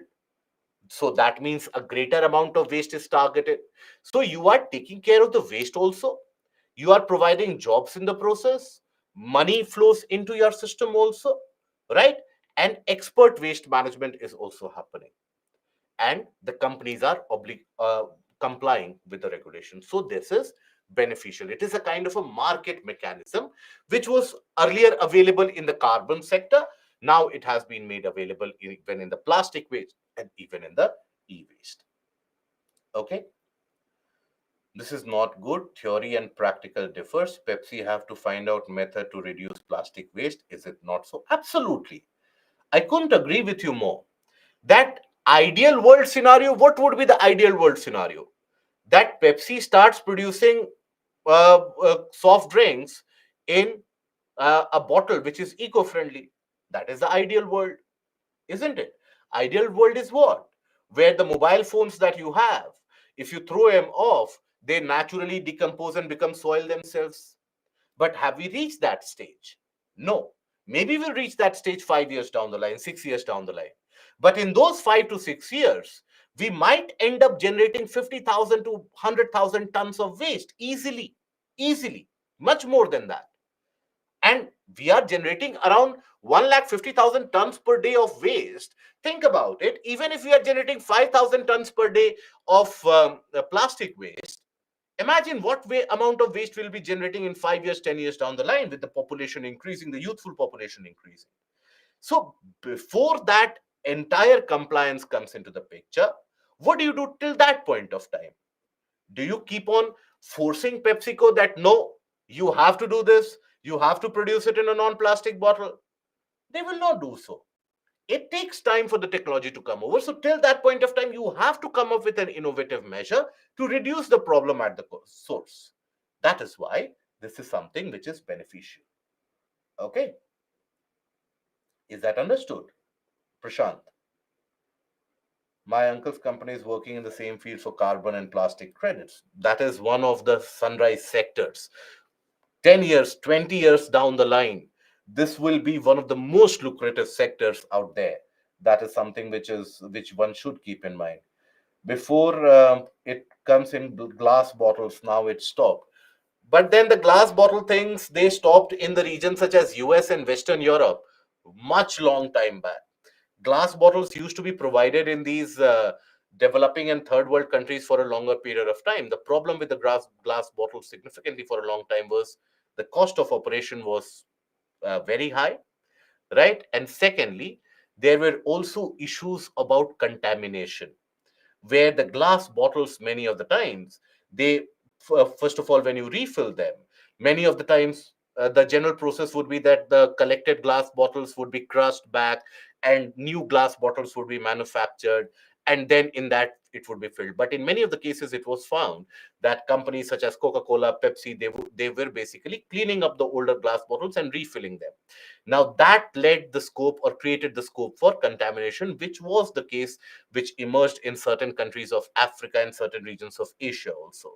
That is why, in order to reduce their cost of operation, in general, in any kind of a business, you have to reduce your cost of operation to generate profit. If you don't generate profit, virtually you are non existent. You have to shut down. So, that is basically why that process of plastic, as I told you, plastic is cheap.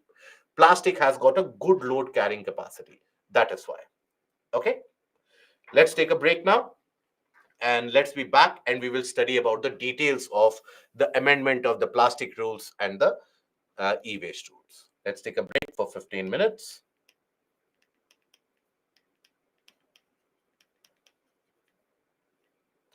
and we'll be back.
So a well-rounded candidate, a well-formed candidate is the one who is able to look at both sides of the coin. Okay. In today's day and age, sadly, due to the narratives which build up around us, and obviously we are exposed to, and especially at your age, many of you have got a kind of an overexposure to social media, the kind of misinformation, etc.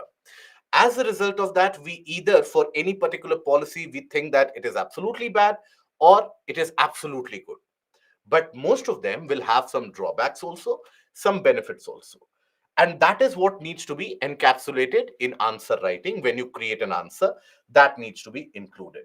Okay. So here the disadvantage of this, if you have to think about it, the only disadvantage that you can think about or that you can talk about is the fact that here the larger conglomerates can escape their responsibility and they can continue their unsustainable practices. That is it. Okay. But that disadvantage has also been catered to, particularly when we talk about the e-waste management rules, etc., the amendment of the e-waste management rules, where the amended management rules have talked about the fact that even worker training needs to be ensured.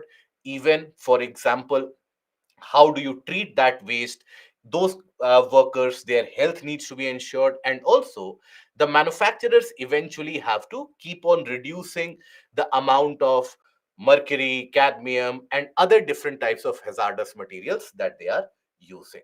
Okay. So here, let us take a look at the plastic waste amendment rules of 2022. Now, it was announced by the Ministry of Environment, Forest and Climate Change, and it has been amended for the elimination of single-use plastics and to promote alternatives. So, under the new rules, what has been done is that the plastic, plastic is not a kind of a monolith that only you have one grade of plastic. You have multiple grades of plastic, multiple different types of plastic. You have, for example, you go out there in an electronic store to buy an electronic item. That electronic item will be packaged in styrofoam, etc. That is also a grade of plastic. But those styrofoams can be reused, isn't it? But you also have very thin plastic bags that you get from your vegetable vendors that cannot be reused. Similarly, you have packaging plastic. You have, for example, a thicker bottle that you buy from the market, the plastic bottle, that can also be reused and recycled. So you need to have a categorization of the kind of plastic, and then you can enforce the norms and the rules. So here, first of all, classification of that plastic is done. So you have category 1, which includes rigid plastic packaging. That is included in this particular aspect, in this particular provision. Category 2, flexible plastic packaging of single layer or multi-layer plastic sheets, covers made of plastic sheets, carry bags, plastic sachet, or pouches, they are included in category 2. Category 3, multi-layered plastic packaging, right? So that is included. Category 4, plastic sheets as well as plastic bags made up of compostable materials, which are eco-friendly. Now, you don't have to learn this, that what is in category 1, 2, and 3, and 4, but just an idea that categorization of the plastic has been done in order to better manage and reuse and recycle the waste which is generated. Then, after that, you have the plastic packaging. So, in that, the reuse, when we talk about the plastic packaging, reuse of rigid plastic packaging material has been mandated in the guidelines to reduce the use of fresh plastic. So this ensures a significant recycling and reuse of the material. Then EPR certificates. Okay. Now these EPR certificates, basically the guidelines allow for the sale and purchase of surplus EPR certificates, and this will set up a market mechanism for the plastic waste management. This will boost the economy also, ensure better waste management also, cater to professional waste management, cater to creation of jobs also. So this will boost economy due to the sale and purchase, right? Provide jobs,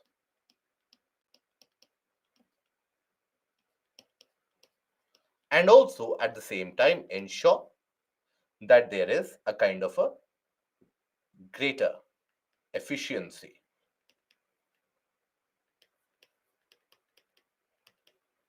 of waste management.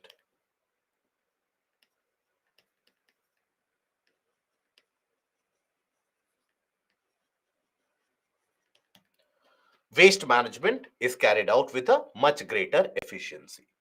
Now, there is a centralized online portal which has been made up by CPCB. So, this portal is for the registration and filing of the annual returns by producers, importers, and brand owners of the plastic waste processors of the packaging waste. So, everyone who is making that plastic, who is basically building that plastic, who is indulged in the production, import, the sale of that plastic materials, they will have to register on the online portal if they want to carry out their business legally under the white money operations. They will have to register themselves on the portal, and they will have to register the amount of plastic materials that they have manufactured, the amount that they have sold, and where they have sold it to. So these details will be maintained by CPCB in an online portal.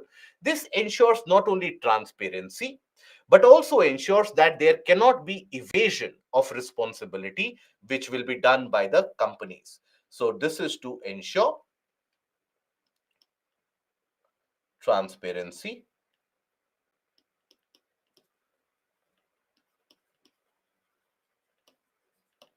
at the same time to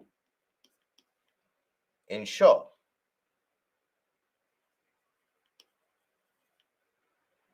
that organizations or companies, that is producers, importers, etc., do not evade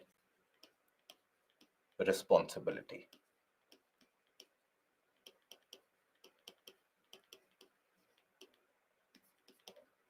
Okay, so that is the case, or that is the purpose to be solved by an online portal. A similar online portal has been established even as per the requirement of e-waste norms as well.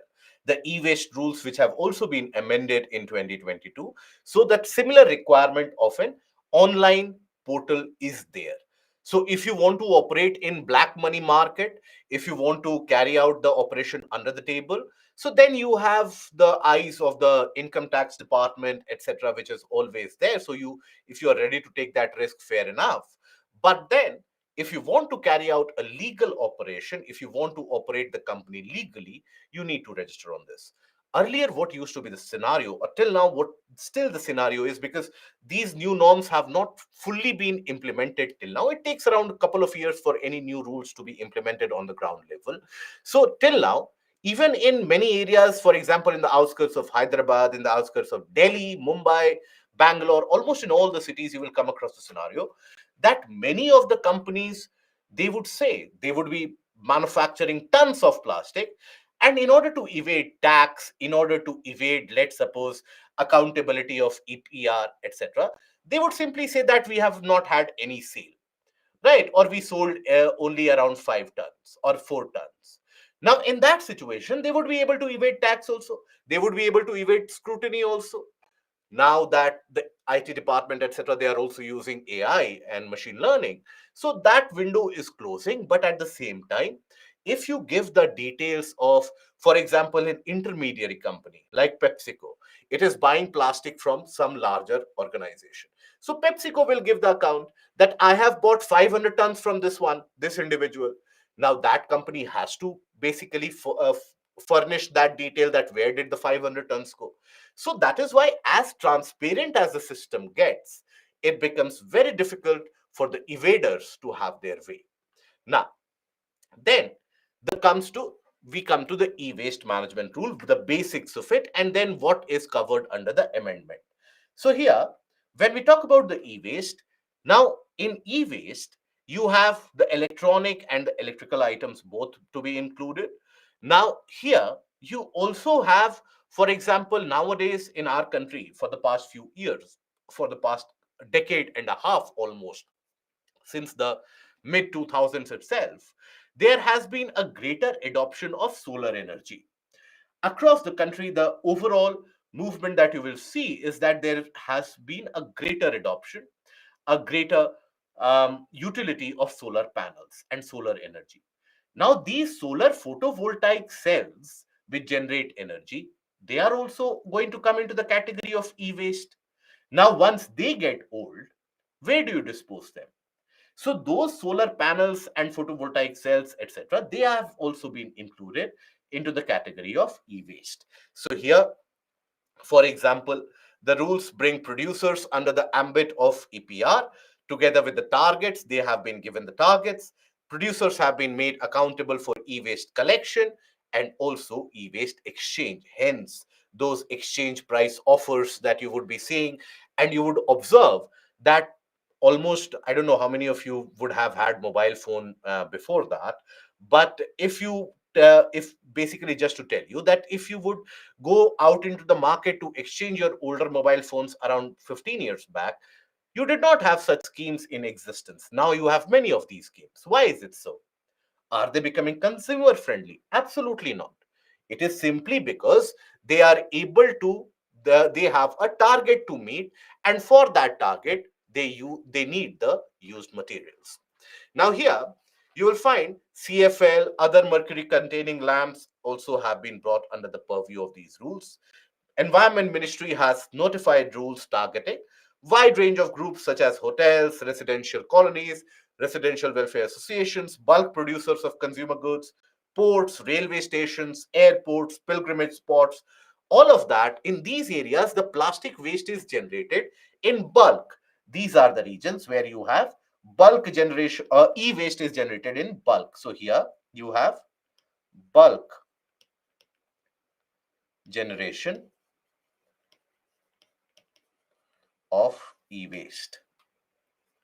For example, when you go to a hotel, for example, even if a switch is a bit fidgety, if the switch is not perfectly well, you immediately pick up the phone, you create a scene there, you create as much noise as possible that how come that my room, this particular appliance is not working well, isn't it? In your house it might be the case that fan itself is not working, light is not working, you have adapted to that, that okay, if I basically turn the tube light like this, then it starts glowing. But in the hotels you won't tolerate that, right? In the hotels, even if I don't operate all the lights, but I need all the lights functioning. So thereby the kind of cycling, the kind of generation of e-waste is humongous in these areas. Railway stations, for example, the pilgrimage spots, the amount of e-waste generated is huge, humongous. Earlier they were not included as separate generators of waste, right? It was very open ended. Now the rules have basically made it a kind of a certainty that these areas or these particular generators of waste also need an accountability associated. Now, here, these rules will launch the new EPR regime for the waste recycling, and the salient features of the new rules are that all the manufacturer, producer, refurbisher, and recycler, they are required to register on a portal again developed by CPCB. No entity is allowed to carry out any business without the registration on the portal, and not nobody is going to deal with any unregistered entity. If let's suppose I have registered and you have not registered, we both can't indulge in a business together. So if you want to carry out business, you also have to register.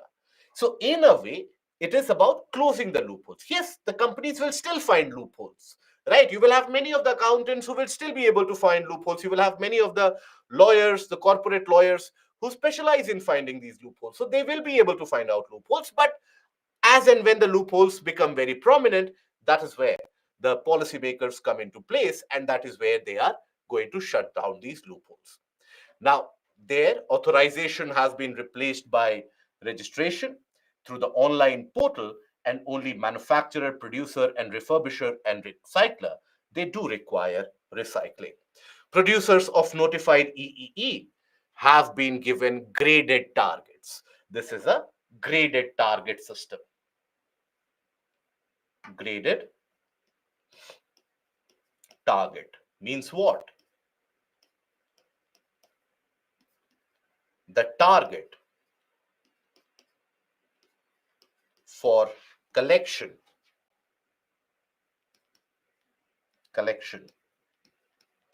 of e-waste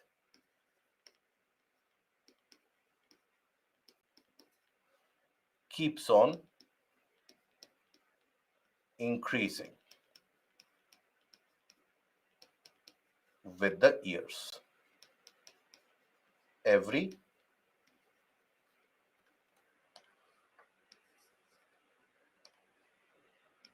In every couple of years.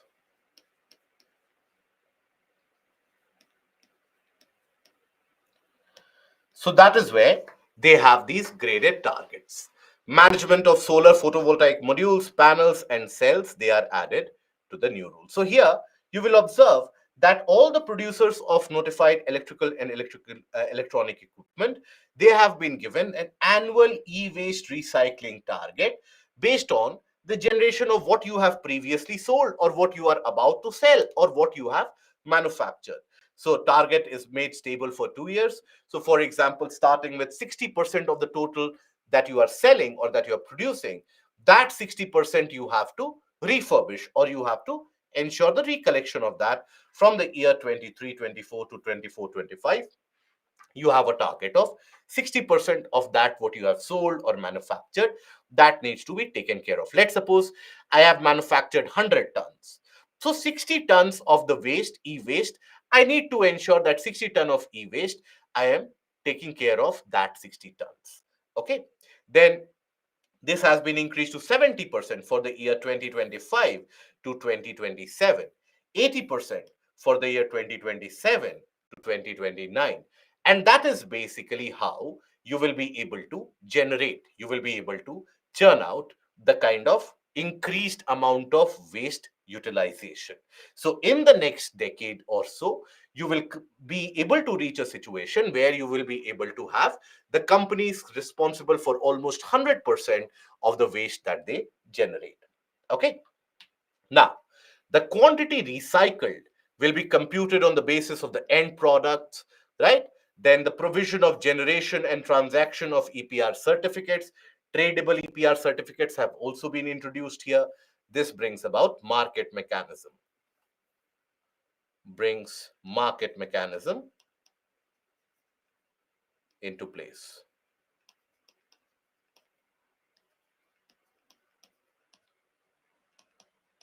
In place. Okay. Then provisions of environment compensation and verification and audit has been introduced. Constitution of steering committee to oversee the overall implementation of these rules. Now, overall, in order to go forward and move ahead into sustainable production, because just the collection and the collect back of these waste, that can never be a long-term solution. So in order to find a kind of a long-term solution, the provision for reduction of hazardous substance in manufacturing. So whatever in the manufacturing processes the hazardous substances have been used or are being used, that needs to be reduced. So reduction of hazardous substances in manufacturing of electrical and electronic equipment has been provided. It does mandate that every producer of electrical and electronic equipment and their companies shall ensure that their products do not contain lead, mercury, and other hazardous substances beyond the minimum prescribable limit. So, this is about the portion of sustainable production. Sustainable production practices.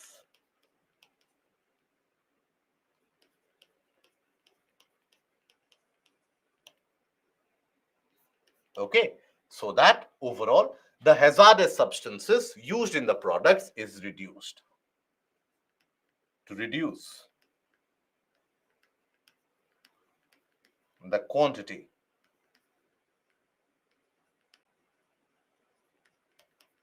of hazardous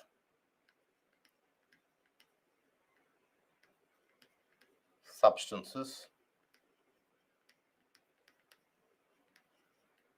in the final product.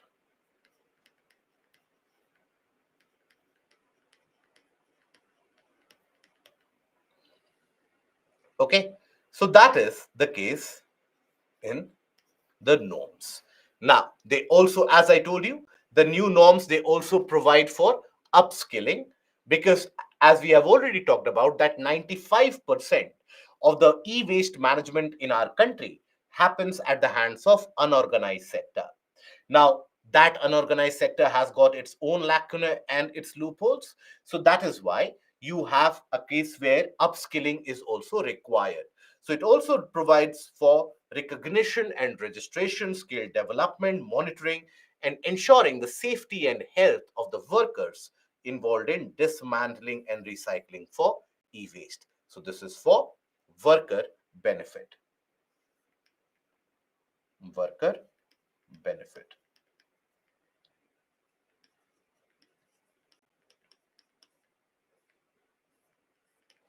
Okay, so these are the norms that you observe in the case of the new amended rules of plastic waste management and e-waste management. Now we come to the key principles which were brought forward by the solid waste management rules, which has been introduced in 2016 itself. But many of the norms that it has brought about, not only did it create a lot of furor, a lot of anger amongst the masses, many of the people, many of the activists, in fact, were up in arms against the government when you had the introduction of these solid waste management rules. But then it has got some amount of potential benefit also if it is implemented completely. Even now, it is not being implemented completely in many of the areas, but it can be if it is implemented completely. Now, first of all, you need segregation at source. Segregation of waste at source is absolutely essential. Now, this is carried out in very few places across the country. If you consider the population of the country to be close to around 140 crore, it is that segregation of source would be hardly carried out by 1% or 2% of the population. Even that is an overestimation, because in whichever area that you live in majority of the areas across the country, you come across a similar kind of a norm. And what is that? You come across a norm where, for example, all the waste generated in the household or in any region, it is dumped into the same large plastic bag or the large waste bucket, and that is disposed of. Now, eventually, when you have that kind of a commingled waste, then you need to separate it somewhere, right? And if that separation does not happen completely well, then you have the other consequences. In almost all the countries across the western part of the world, and in almost all the well performing economies or developing and developed economies, you have that concept of segregation of waste at source. The same people, when they live in India, they will throw the waste and the garbage in a kind of a commingled way. But the same people, when they start living abroad, observe them following the norms, and you will be surprised to know that we Indians are so good at following the rules. But we need to implement that in our country also. So that is why segregation at source is an important factor. Collection and disposal of sanitary waste needs to be done separately. Collect back scheme for the packaging waste, for the reuse, recycle, to promote reuse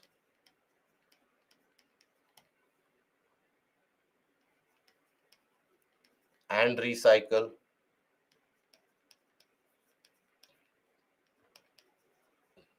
of the waste.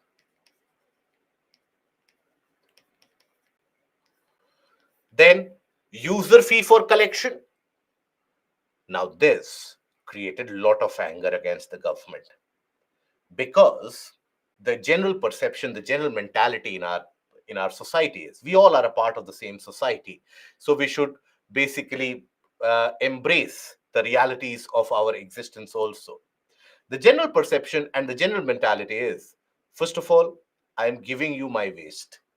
Whatever waste is generated from my house, that is so very clean that other households I don't know, but my household waste is very clean. I'm giving you that waste to take care of it.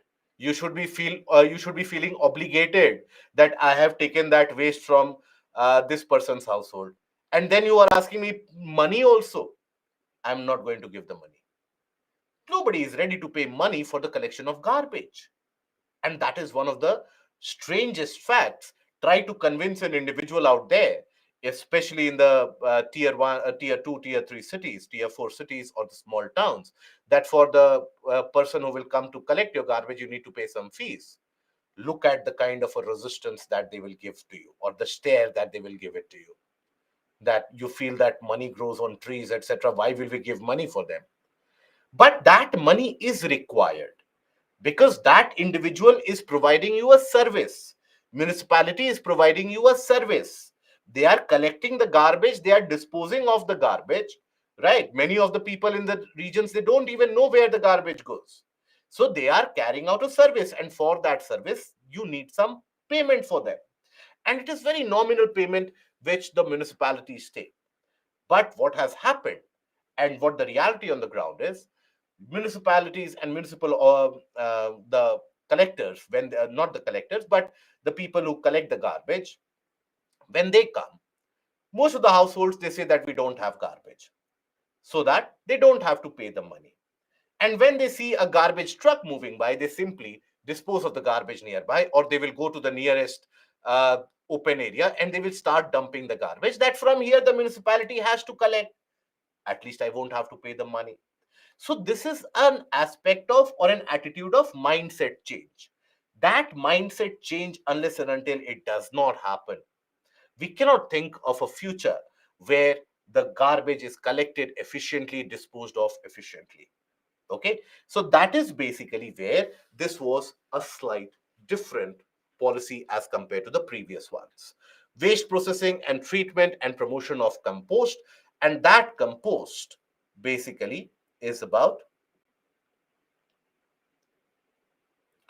for the promotion of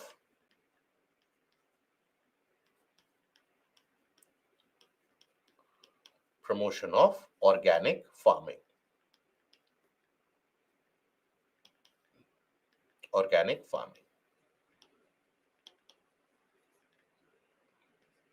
Okay, promotion of waste to energy. Various incentives have been provided for the waste to energy plants, the waste to energy operators.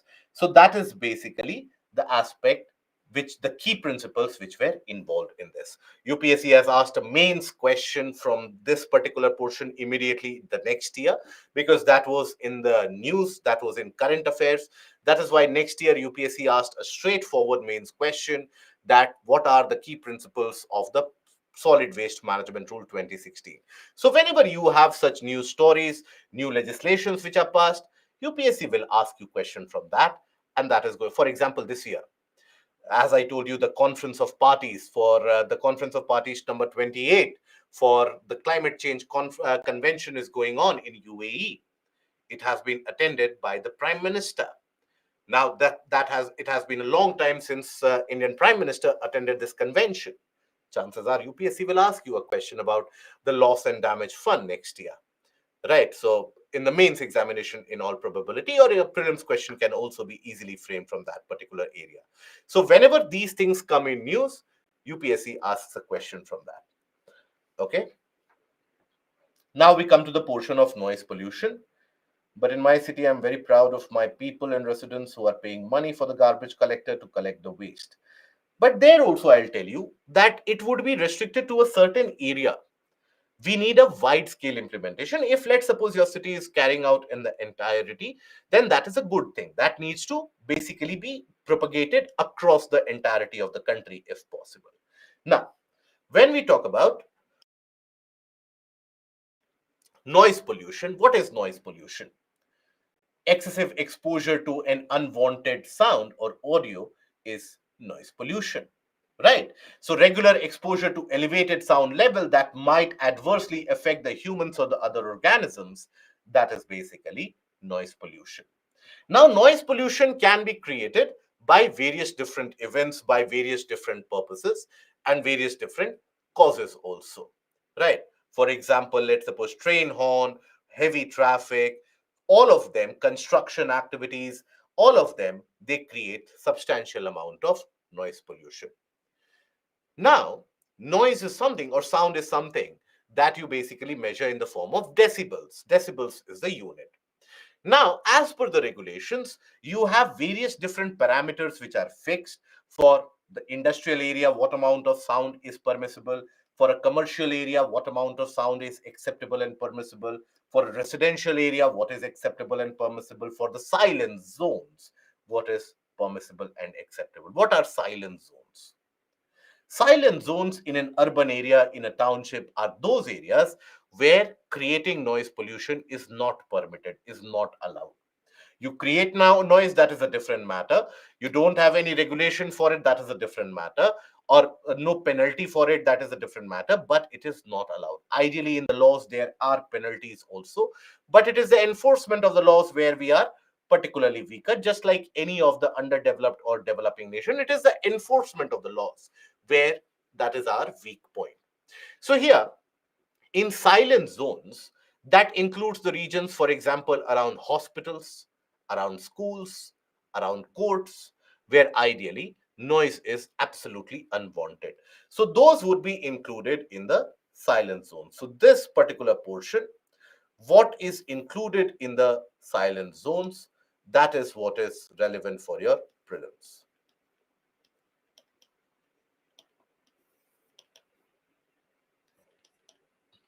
Okay, so that is something. Hospitals, educational institutions, and the courts, they are included in the regions of silent zones. Now, these are your various different causes of noise pollution. For example, industrialization.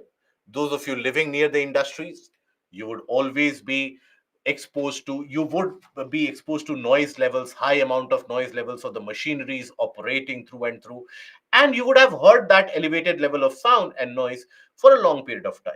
So industrialization is one of them. Then poor urbanization. Poor urbanization, what does that mean? Where, for example, you have clustered colonies and houses, narrow lanes, by lanes, and roads. Ideally, the lanes and the roads in majority of our cities, not the main roads, but the roads between the colonies, etc., in many of the parts, they are so very narrow, right? That you cannot have more than two two-wheelers which can move parallelly. But then in that, we move trucks also, we move buses also, we move cars also. And as a result of that, what happens? Frequent traffic jams.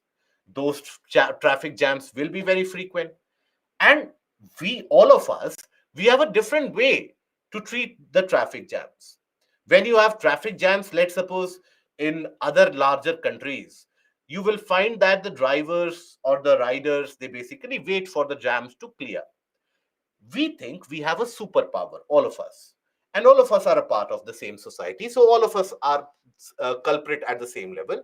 We think we have a kind of a superpower where when we blow the horn, maybe the traffic will automatically clear itself, right? So that is why you will come across that phenomena, and I'm sure you would have witnessed, as soon as there is a traffic jam, strangely, people start honking the horns, because their thought perception is that the individual ahead might be they have parked the vehicle and they're sleeping out in the open.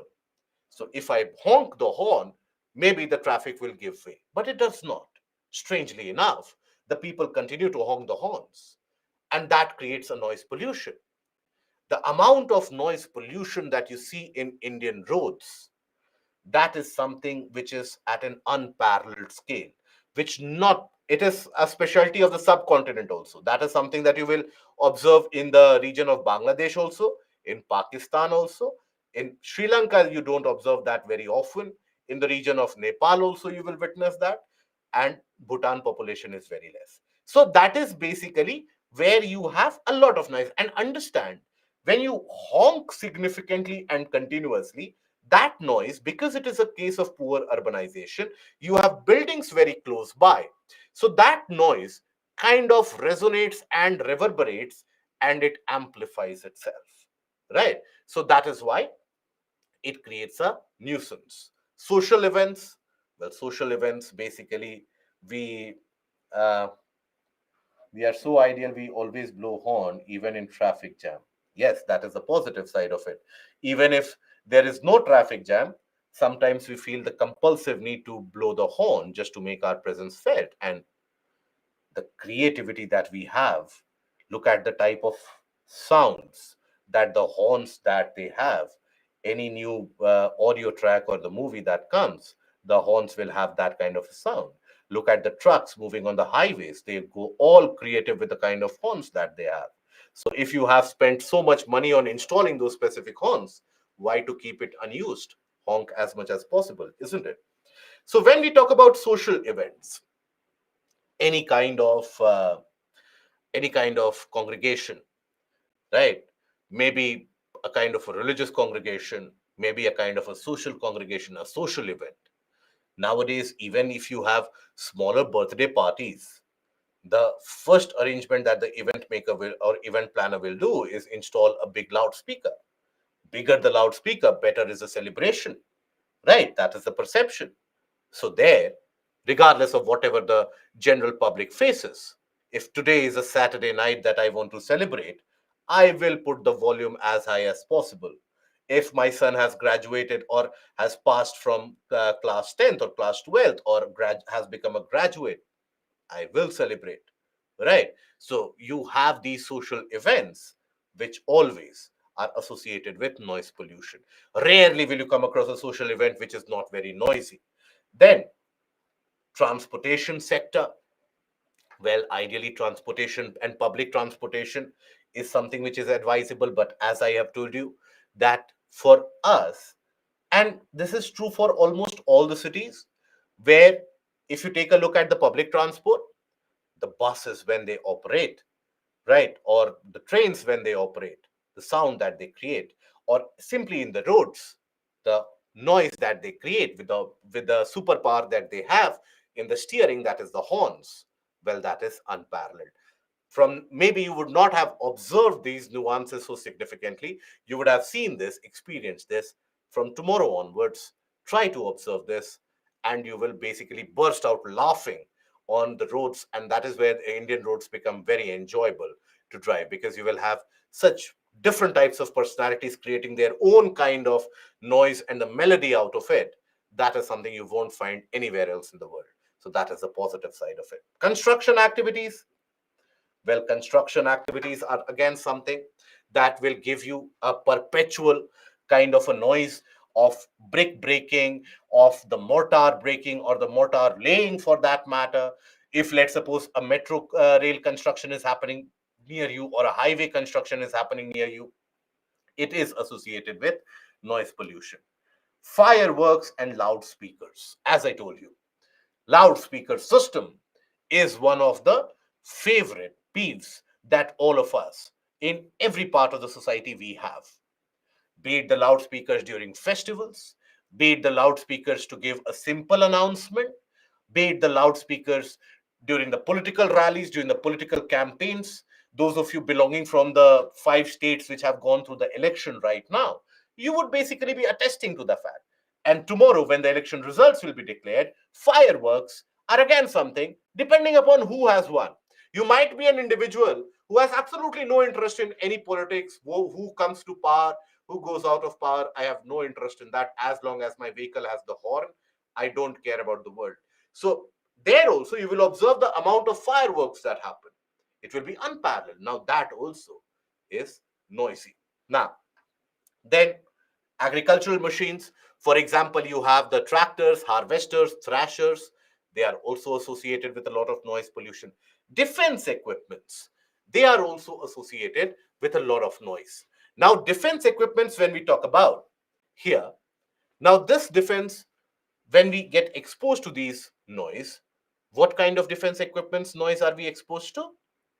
Mostly the, yes, aircraft and jets, right?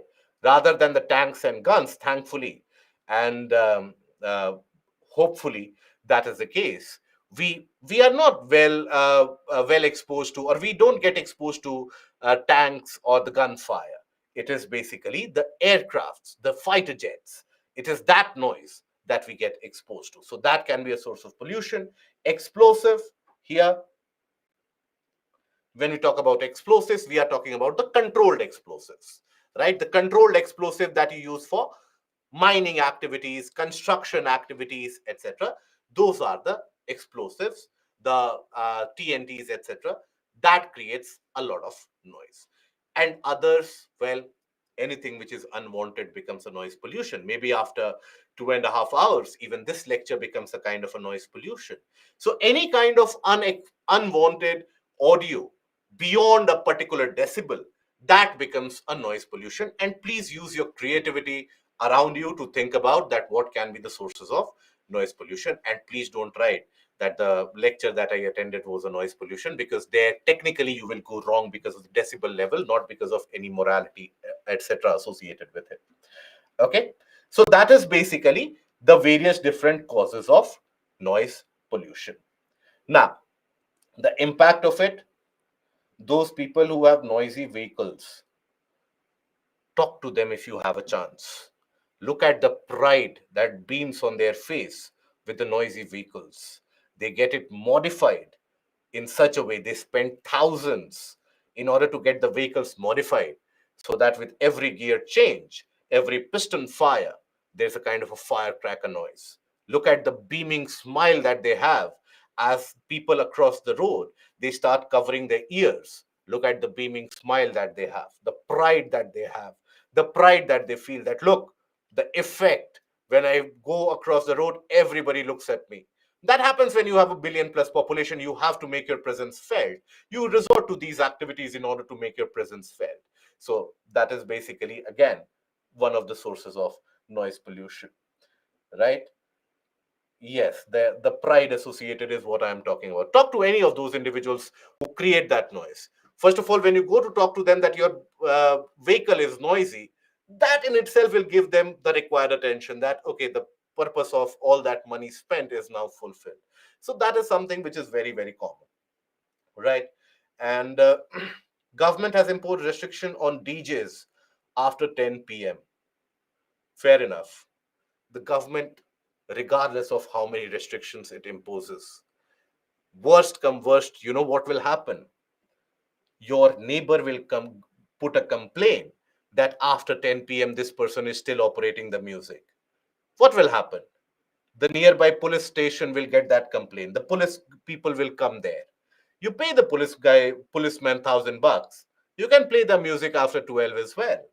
And then next day you take care of the neighbor, so as to ensure that the neighbor never complains. So we are living in the same society. So we are all aware about the realities of the dynamics as it plays in the society. It is not the case that from tomorrow the government makes a norm that no firecracker, people will stop bursting firecracker. What people will do, they will burst the firecracker, shut their doors and windows as if I was not even here. The As China does, that we have never done anything bad. So that always happens, right? Can we mention in answer prayer on big loudspeaker at noise pollution? Yes, that goes on in every festival also, in religious congregations also. We are presently through the entire festive months, October, late September, October, November, December, up till January, you have the string of festivals. Look at the noise created by the loudspeakers. Depending upon in which region of the country, which part of the city you are in, you will be exposed to different sources of noise. We are very, very inclusive people in that matter. We ensure that noise reaches each and every corner of the city. If any portion of the city does not get that noise, we put that loudspeaker on the back of the three wheelers, on the auto rickshaws, and then we roam around the city. So, in that way, we are very, very democratic. So, feel free to give any kind of examples that you can. Okay. Now, in such cases, electric vehicles come with an additional advantage of less noise. They do. Electric vehicles are almost, they don't create any kind of noise at all. But you can create an electric vehicle. Try to take out the horn out of the electric vehicle in India. The sales will dip drastically, or they will get it modified and they will have that specific. For example, in almost all the cities, Delhi, you have the entire market around Karol Bagh and Lajpat Nagar, which specializes in installing the specific kind of horns depending upon what is your requirement and what is the uh, attention seeking ability that you have. So they will have a specific horn for you. So even there, you have these kind of abilities. Now, after this, the effect of noise pollution is disastrous. When we talk about the effect, hearing impairment is a very common factor. But again, when you have so much amount of noise, what will you do with a very good auditory skill? So people are acceptable to the fact that some amount of hearing impairment is acceptable. But then, especially in the younger population, in the older population, it creates massive impact. In the older population, it can lead to even heart strokes, right? Brain strokes, Alzheimer's, Parkinson, all of that can be triggered. The animals in that region, they get completely devastated because of that noise pollution. So hearing loss, cardiovascular issues, effect on animals, dementia, Alzheimer's, these are basically the impact. Blood pressure rises up, sleeping disorders. Most of the people in urban areas, they go through that sleeping disorder phase. So that is basically the impact of it. That is why in rural areas you don't find these many issues in terms of health parameters, etc., because all of it adds up. Air is clean, noise is not there, water is clean, crops are better. So that is why people are generally much healthier, right? In urban areas, air is polluted, you breathe in dirty air, you are exposed to that good noise all around you through the day. Then after that, water is contaminated, bioaccumulation is consistently happening, and still we think we are healthy. That is the irony of it, right? So that is basically the aspect of various different types of pollution. Now we have already discussed the diseases due to contaminants such as arsenic, fluoride, and all of those, right? So those diseases due to contaminants, as we annotated ppts will have that. So basically you can take a look at this. Okay. Testing of missiles. Testing of missiles, well, that can be thought to be as a source of noise pollution, but I don't think many of us are getting exposed to that testing of missiles, right? Because it happens in Balasore and around the region of the Chandrapur and that Chandipur rather. So that is where you don't have that many missiles which get tested, which creates that kind of a noise, right? And yes, the bullet bikes, I have told you already about that. And did Supreme Court put prohibition on firecrackers? Yes, they did. But what was the impact of that? And Divya, so there was an article that the amount of energy needed to incinerate the waste is more than they generate the amount of energy. So how can we overcome this issue in channelizing this waste to energy? So that is why when we carry out the process of incineration, unless and until you have that critical mass of waste that you are burning, or the kind of waste which has that calorific value, it is inefficient. This is one of the reasons why many of the private sectors, they don't enter into that incineration, because if you don't have the contract for the entire city of the waste management, you won't be turning profitable easily because you will be consuming energy in the production. So that is where pyrolysis comes into place, but that also has got a limited applicability. Incineration, while it can produce energy, incineration should be thought as the prime solver of another problem. Incineration is going to solve your major problem, that is the humongous amount of waste that you are generating. You are able to reduce that waste so that it can be disposed of easily. Okay. Noise pollution can also be heard from natural sources like volcanic eruption. Absolutely agreed. And can a kind of noise become addictive? Absolutely yes. And we all are basically examples of that. We are addicted to the noise. Anurag, thank you for the kind words.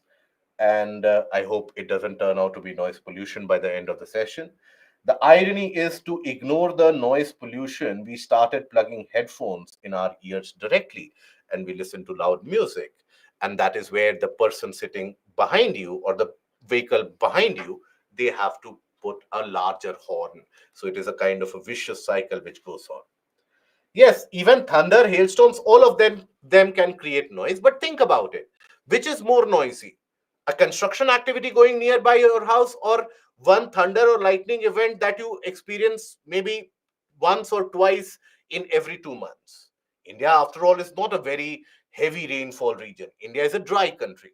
India is in the tropics, dry region. We experience that kind of a thunderous rainfall for at max 1 or 2 months, and in various areas, and that too, the occurrence of this thunder, lightning, cyclone, wind, everything will be restricted to a few incidents. Wives murmuring is a noise pollution. Well, I'm too immature to comment on that, so I will withdraw from that. Right, and when I'm boring, I'm tuning in songs with the speaker, loudspeaker, when no one is around me. Well, if you are tuning on to the loudspeaker, you should not be the judge of whether it is noise pollution or not. Your neighbor should be the judge of whether it is noise pollution or not. If they are not complained to the police till now, that means it is still in the tolerable limit. The day that your landowner or your landlord or the police comes to evict you out of your house, that means that limit has been reached. Now, after this, let us take a look at the important conventions to deal with the problem of pollution. So here we have, this is the portion which is going to be relevant for your prelims and mostly match the following kind of a question.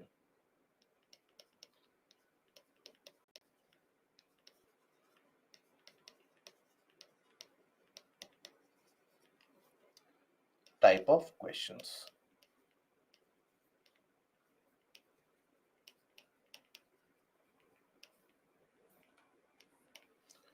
So that is where this kind of a question can be asked, that Minamata Convention deals with what, Stockholm, Rotterdam, Bonn deals with what. So that is where, see, I'll tell you now itself. Here we will study about 4 conventions dealing with the portion of pollution, right? The dumping of waste and waste management, etc. But then we will be studying conventions in the portion of the aspect of international organizations also. What I would advise you is create an A4 sheet of paper. Don't manufacture the piece of paper. Take an A4 sheet of paper. There, write a kind of a short note for every convention and its purpose. In single line, that's it. Convention, its purpose. Convention, its purpose. Now, the purpose of that A4 sheet of notes that you prepare is not that you then circulate it to the market and people are studying your notes. No, it should be that every couple of weeks, on a kind of a weekend or any of your leisure days, you should be able to look at that or flip through that piece of paper. In that way, by the time that you reach the month of April and May, the crunch period of time where you don't know what to study, what to ignore, and what to retain, how to retain, at that point of time, by the time that you reach those months, these conventions will almost be there in your subconscious memory. That lowers the load before the prelims quite substantially well. So please do that. It will help you, and it will basically allow you to escape from the hodgepodge that the candidates go through. And eventually, when we talk about the conventions about the environment, climate change, etc., I will give you a kind of a flow chart also, that how this from the Stockholm Conference of 1972, followed by the Brundtland Report of 1987, followed by the formation of IPCC, followed by the Rio Summit, followed by the Kyoto Protocol. I'll give you the entire flow chart so that you have an ease in retention, ease of retention. This is the maximum that you can do to retain as much and remember as much. Beyond that, there is no particular shortcut. Okay, but this is the maximum that I can help you out in this case. Now, about when it is signed, when it is has been ratified, not important. UPSC has not been asking that question. When it came into force, not important. Ignore those. The purpose, where it is applicable, and the convention. That's it. Okay. Sign in 13, comments from 17, applicability term, make it irrelevant. Okay. So that is where I am telling you that when it has been signed, when it entered into force, that is something you can ignore. Just write the purpose. If you have a better mental capacity, if you have more capacity to absorb more, you can learn that also. But then also, it will be helpful if a random question comes in the mains examination, not in prelims. Prelims, these questions are not asked. Starting with the Minamata Convention. Minamata Convention was basically designed in order to combat the mercury contamination. Because mercury contamination is such, mercury is an element which, even let's suppose in a large pond, you introduce a teaspoonful of mercury, teaspoonful, that is how small it is. It can contaminate the entire pond. And by the process of bioaccumulation and magnification, you will find not only do the fishes they die, but we humans we consume the fishes, and that is where it can be very disastrous for us also. So that is where mercury contamination leads to the Minamata disease. Why the name Minamata is being harped at? That is because it was, first of all, this contamination was found to be reported in the Minamata region of Japan. Japan is a fish eating country. I hope we are all well versed with the cuisine there. So it is a fish eating country. That is where this particular contamination spread very easily. Even the cadmium contamination spread there very easily. Mercury, cadmium, these are generally the byproducts of mining waste, industrial waste. Mercury, you and I also, we use it on a day-to-day basis. Thermometers, right? The thermometers, they have the mercury within them, the mercury column, right? So that is why it is always said, use the thermometers carefully, dispose them with even greater care, because that mercury can end up back in your system. So it is an international treaty designed to protect human health and environment from anthropogenic emission. Anthropogenic, Parveen, basically that refers to human based. Anthropogenic, anthropogenic is about the human cost or the human led. So that anthropogenic emission and release of mercury and mercury compounds. Okay. Now, the convention covers all aspects of life cycle of mercury, from production, trade, consumption, etc. So mercury mining, manufacturers and trade of mercury and products containing mercury, disposal of mercury waste, emissions of mercury from industrial facilities. Countries that have ratified the convention. Now, this is one portion that you have to ensure for prelims, for every convention, right? For most of the convention that you will find that they are bound by the international law, or in certain conventions they have to formulate their own law to adhere to the convention's requirement. So this is where, again, why I'm telling you is because UPSC has asked this kind of a question twice, once in 2016 and another time in 2018, that whether the countries need to formulate their own laws as a part of this convention, or whether they are bound by the international law. So that kind of a statement based question, when it comes in the pressure and in the heat of the examination, majority of the candidates get it wrong. So that is where you need to be very careful. So the countries that have ratified the convention are bound by international law to put these controls in place. Okay. Minamata is a disease. Minamata is a place where you experience, where for the first time that mercury contamination was actually reported. Now, Minamata disease is a disease caused by methyl mercury poisoning that was first described by the inhabitants of the Minamata Bay in Japan and resulted from their eating fish contaminated with the mercury industrial waste. The disease is characterized by peripheral sensory loss, the sensory organs that you have, audio, then visual loss, then sometimes it can also lead to speech impairment, then your skin or the nerves becomes unresponsive, tremors, and both hearing and visual loss, they are a part of that Minamata disease. Okay. Again, relevant for your prelims. Okay. Now, then you have the Basel Convention. Please don't get confused. Don't confuse this Basel Convention to the Basel norms that you study in economics, right? The Basel norms in economics that you study for the banking sector, this is different. The city is the same, but those are very different. So, Basel Convention is about the transboundary movement of hazardous waste and their disposal. The Basel Convention directs a prior consent approval method to control the transboundary movement of harmful and other waste to reduce their adverse effect on the environment and protect the individuals from that hazardous effect. Now, here you might think about it that what transboundary movement are we talking about? So, understand what has been the practice, how skewed the world order is. That is why sometimes when you basically listen to these countries and the heads of the countries and the organizations of these countries, the activists from these countries, like US, like the regions of Europe, UK, when they start preaching us Indians that you are doing this wrong, you are doing that incorrect, this is how you should do it.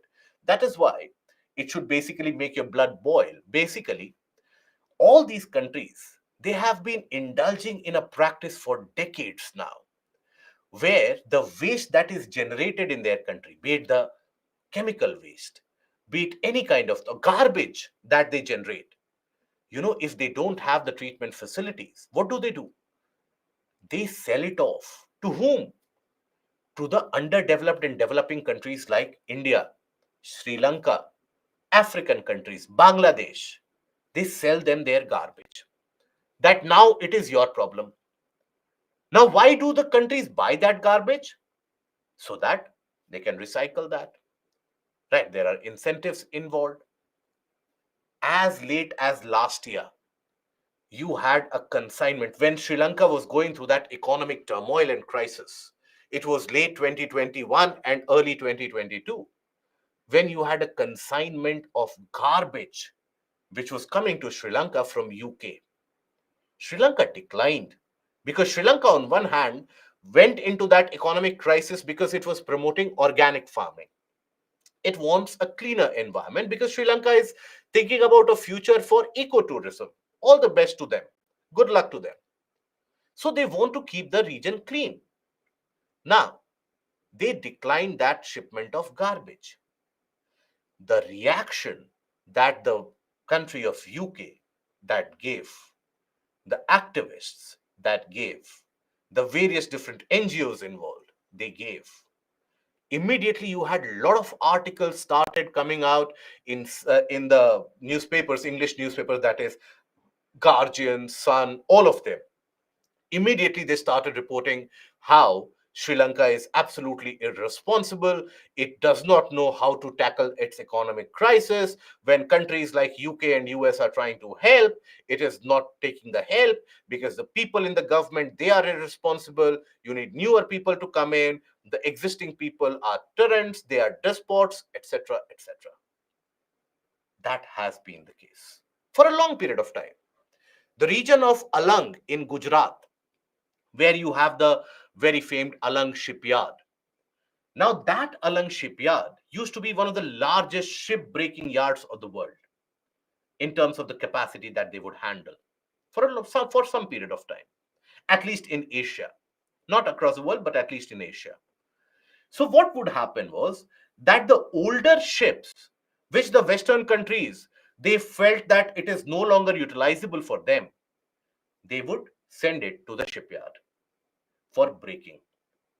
Now you might have a question, why don't they do it in Michigan? Why don't they do it in other eastern coast of US where you have the shipbreaking yards?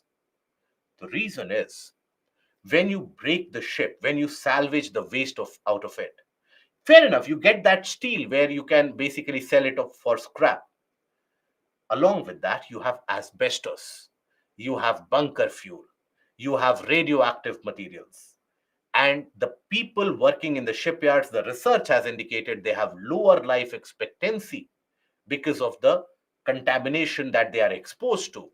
They get various different, what is known as lifestyle or occupation hazards. Because of the work that they do, they suffer from these diseases. People, they die a lot younger. Thankfully, now that region of Alang shipyard is no longer handling that amount of shipbreaking activities. That place has now been taken by Bangladesh. And this happens. Earlier, it was China which used to handle all that waste, take care of that waste. Then, as the prosperity happened in China, China grew at a rapid, incredibly rapid pace, where the income levels they started increasing. When your income level is slightly higher, why would you indulge in such occupations? You won't. Then all those jobs came to India. Now, as India's income level is slowly on the rise, we are not increasing at the same rate at China as China did, but we are improving nonetheless. There, now these jobs are shifting to Bangladesh. After Bangladesh, probably it will shift to a sub-Saharan country.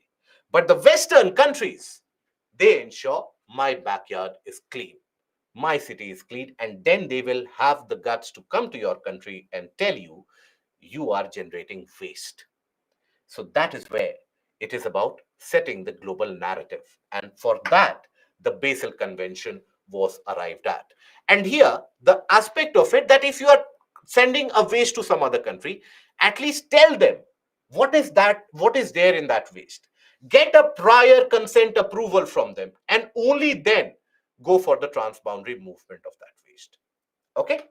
Now, the objectives, the main focus of the Basel Convention to prevent the movement of hazardous waste from developed nations to developing or underdeveloped countries and reduce the transfer of hazardous waste among countries across the globe. And this international treaty has aimed to reduce the movement of dangerous waste such as toxic, flammable, explosive, and corrosive waste between the countries. Okay. However, another point which is relevant for your exam, for your prelims, radioactive waste are not covered under this convention. Okay. Now, after that, here the Basel Convention also assists the less developed countries in the environmentally sound management of their generated hazardous waste. Again, relevant for your prelims. So, sound management of waste by other countries by minimizing the amount of waste and toxicity of the waste. Now, here also, as is the case with any particular convention, the chief decision making body is Conference of Parties. Conference of Parties. That is basically the chief decision making body of that. Okay, so it meets twice a year in this case. In the case of Ramsar Convention, how frequently does the Conference of Parties they meet? Three. Three. Very good. In this case, it is twice a year. So these details I need you to mention in an A4 sheet paper. This is the example of the kind of waste that are considered hazardous under the scope of Basel. So consumed or exhausted lead acid batteries, biomedical waste, stubborn organic pollutant waste, explosive waste and utilized oil, the used oil, then PCB compounds, the PCBs that are used, heat exchange fluids that you have in the even in the electronic equipments, your laptops, your computers, all of them. Even when you talk about the hydraulic fluid in your vehicles, right? So all of them. Then harmful chemicals, insecticides, chemical waste generated, electronic and electrical waste, ships intended for dismantling, even for the mercury waste. Okay, right, Kamlesh, sir, but regardless of the kind of waste there is, underdeveloped countries will still accept it. Yes, but if there is a convention which protects them, at least you will have some scope of protection, right? That scope of protection is required. However, still the countries they need money, they do that. That is the reality of the world. We cannot shy away from that. Then you have the Stockholm Convention. Now, this is different from a Stockholm Conference, right? So, when we talk about the Stockholm Convention, it is a global treaty that aims to protect the human lives and human health from the persistent organic pollutants. What are these persistent organic pollutants? So when we talk about POPs, persistent organic pollutants, they are a group of chemicals possessing the characteristic that they are, first of all, toxic to humans and wildlife. They can last for many, many years in the environment before degrading into less dangerous form. That is why the name persistent. They bioaccumulate in the food chain and they can be transported over large distances. Let me simplify this for you. For example, when you use chemicals such as DDT, Eldrain, Myrex, all of these, or the industrial chemicals or the byproducts of these industrial chemicals, now these chemicals, majority of them, they will stay in the soil, for example. Insecticides, pesticides. Now you are growing, you are spraying that insecticide and a pesticide on a crop, right? That is where you spray them. I hope we are all aware that insecticide and pesticide, we spray it on the crop field and we don't use it just for leisure purposes that we will remove the smell in my house or we'll fight off the mosquitoes with this. So it is in the crops that you spray. Now, when you spray this, these pollutants will get into the plant system also, isn't it? Maybe the crops that have been there, they will have some amount of this organic pollutant. You eat that crop. Now, these pollutants are such, they are water insoluble, they are fat soluble. Okay, so here they are fat soluble and water insoluble. Meaning what? What is the meaning of this term? Fat soluble, water insoluble. Suppose in my body, I get a contaminant which can be dissolved in water, which is soluble in water. Now, my body will have, or I will take in lot of water, lot of various in a day or in a couple of days, I will drink a lot of water. Now, those contaminants will get dissolved in that water. And after that, maybe that contaminant passes through the bloodstream in rare cases. But other than that, that uh, uh, contaminant which has been dissolved in water will pass through the small intestine, large intestine, and will be excreted out in general. So thereby, the contaminant buildup in my body won't happen, or the passing on the contaminant from one to another won't happen easily. But you have certain contaminants which are not soluble in water, but they get dissolved in the fatty layers of the body and the fatty cells of the body. Now there, the fatty cells and the fatty layers, you don't excrete that. That persists in your body, isn't it? Now, when you have a mother lactating and feeding her child, now the mother's milk primarily consists of fatty cells also in large quantities. So from the mother to the child, when those fatty cells which are contaminated with that toxin, that goes into the young child. And in that infant, that toxin buildup starts happening, maybe at the age of few months. Imagine the impact, the significantly deleterious and disastrous impact that it will have on the health of the young one. So these are your organic pollutants which are persistent, means they remain. Persistent means they remain for a long period of time before disintegrating into a different compound. That is where bioaccumulation in the body continues to happen, biomagnification across the food chain of various different systems, that also happens. So all those such pesticides, insecticides, industrial chemicals, solvents, they come under the category or under the control of the Stockholm Convention. Okay, so Stockholm Convention deals with POPs, and POP, not the plaster of Paris, persistent organic pollutant. Okay, remember that. Now, here again, important point for your prelims. When we talk about the salient points for Stockholm Convention, The Global Environment Facility is that I'll tell you more about the Global Environment Facility and when it was formed in the next week. So it is the designated interim financial mechanism for the Stockholm Convention. UNIDO, it takes the responsibility for the developing nations and the transitioning economies to help them implement the provisions of the Stockholm Convention. Then you have Rotterdam Convention. Rotterdam Convention is again dealing with a kind of a prior informed consent procedure for certain kind of pesticides and hazardous chemicals in transboundary movement. Understand, these POPs here, they are controlled in every region, right? It is not about transboundary movement here, about the insecticides, etc. Here we are talking about again international movement. Basel Convention dealt with the hazardous materials and their transboundary movement. Rotterdam deals with certain other kinds of hazardous and pesticides. Okay, it is administered by Food and Agriculture Organization (FAO) and United Nations Environment Program (UNEP). It has three different lists consisting of pesticides, industrial chemicals that have been banned or have been severely restricted.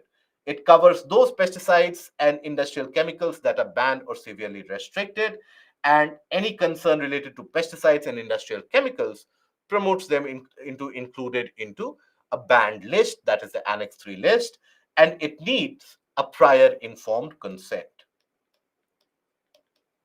Prior informed consent.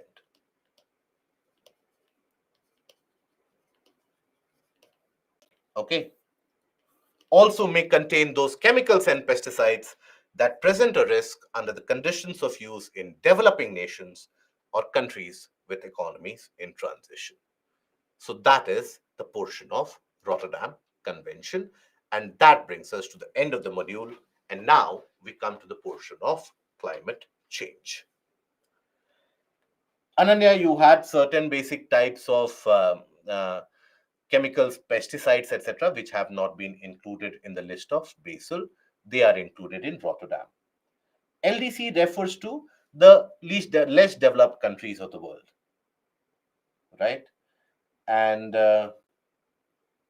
Kapil, my dear friend, I understand your predicament, and see, we are trying to resolve that issue to the best of our abilities. That should be sorted out within the next few days. I'm not talking about weeks or months now. It should be sorted out in the next few days.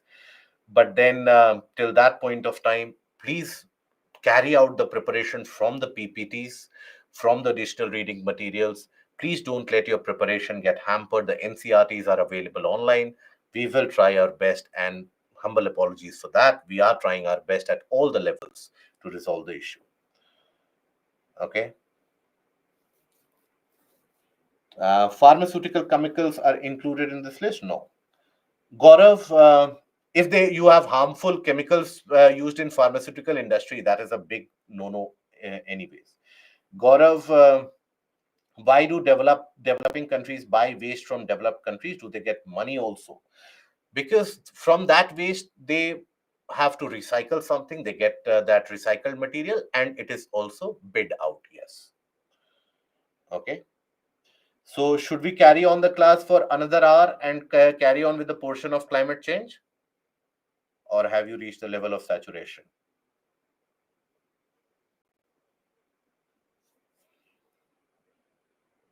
The panic which is created. Oh my God. No, I'm not going to be so harsh. Don't worry. Fair enough. Have your Saturday night, play out the loudspeakers, ride that motorbike with that modified sound. Have a good time. We'll meet again on Monday. That is when we'll carry out the discussion furthermore. We will talk about climate change and biodiversity on Monday, and we will continue further. In the meanwhile, do take up the subjective and the objective test, which would be uploaded in the portal. And that is all from my side. I hope the session was tolerable and some new information has been added. Just ensure that you revise it whenever the time comes, whenever you feel that the time is right, or whenever you feel like revising, do revise it. Till we meet again, do take care of yourself, relax, have a good night. Goodbye.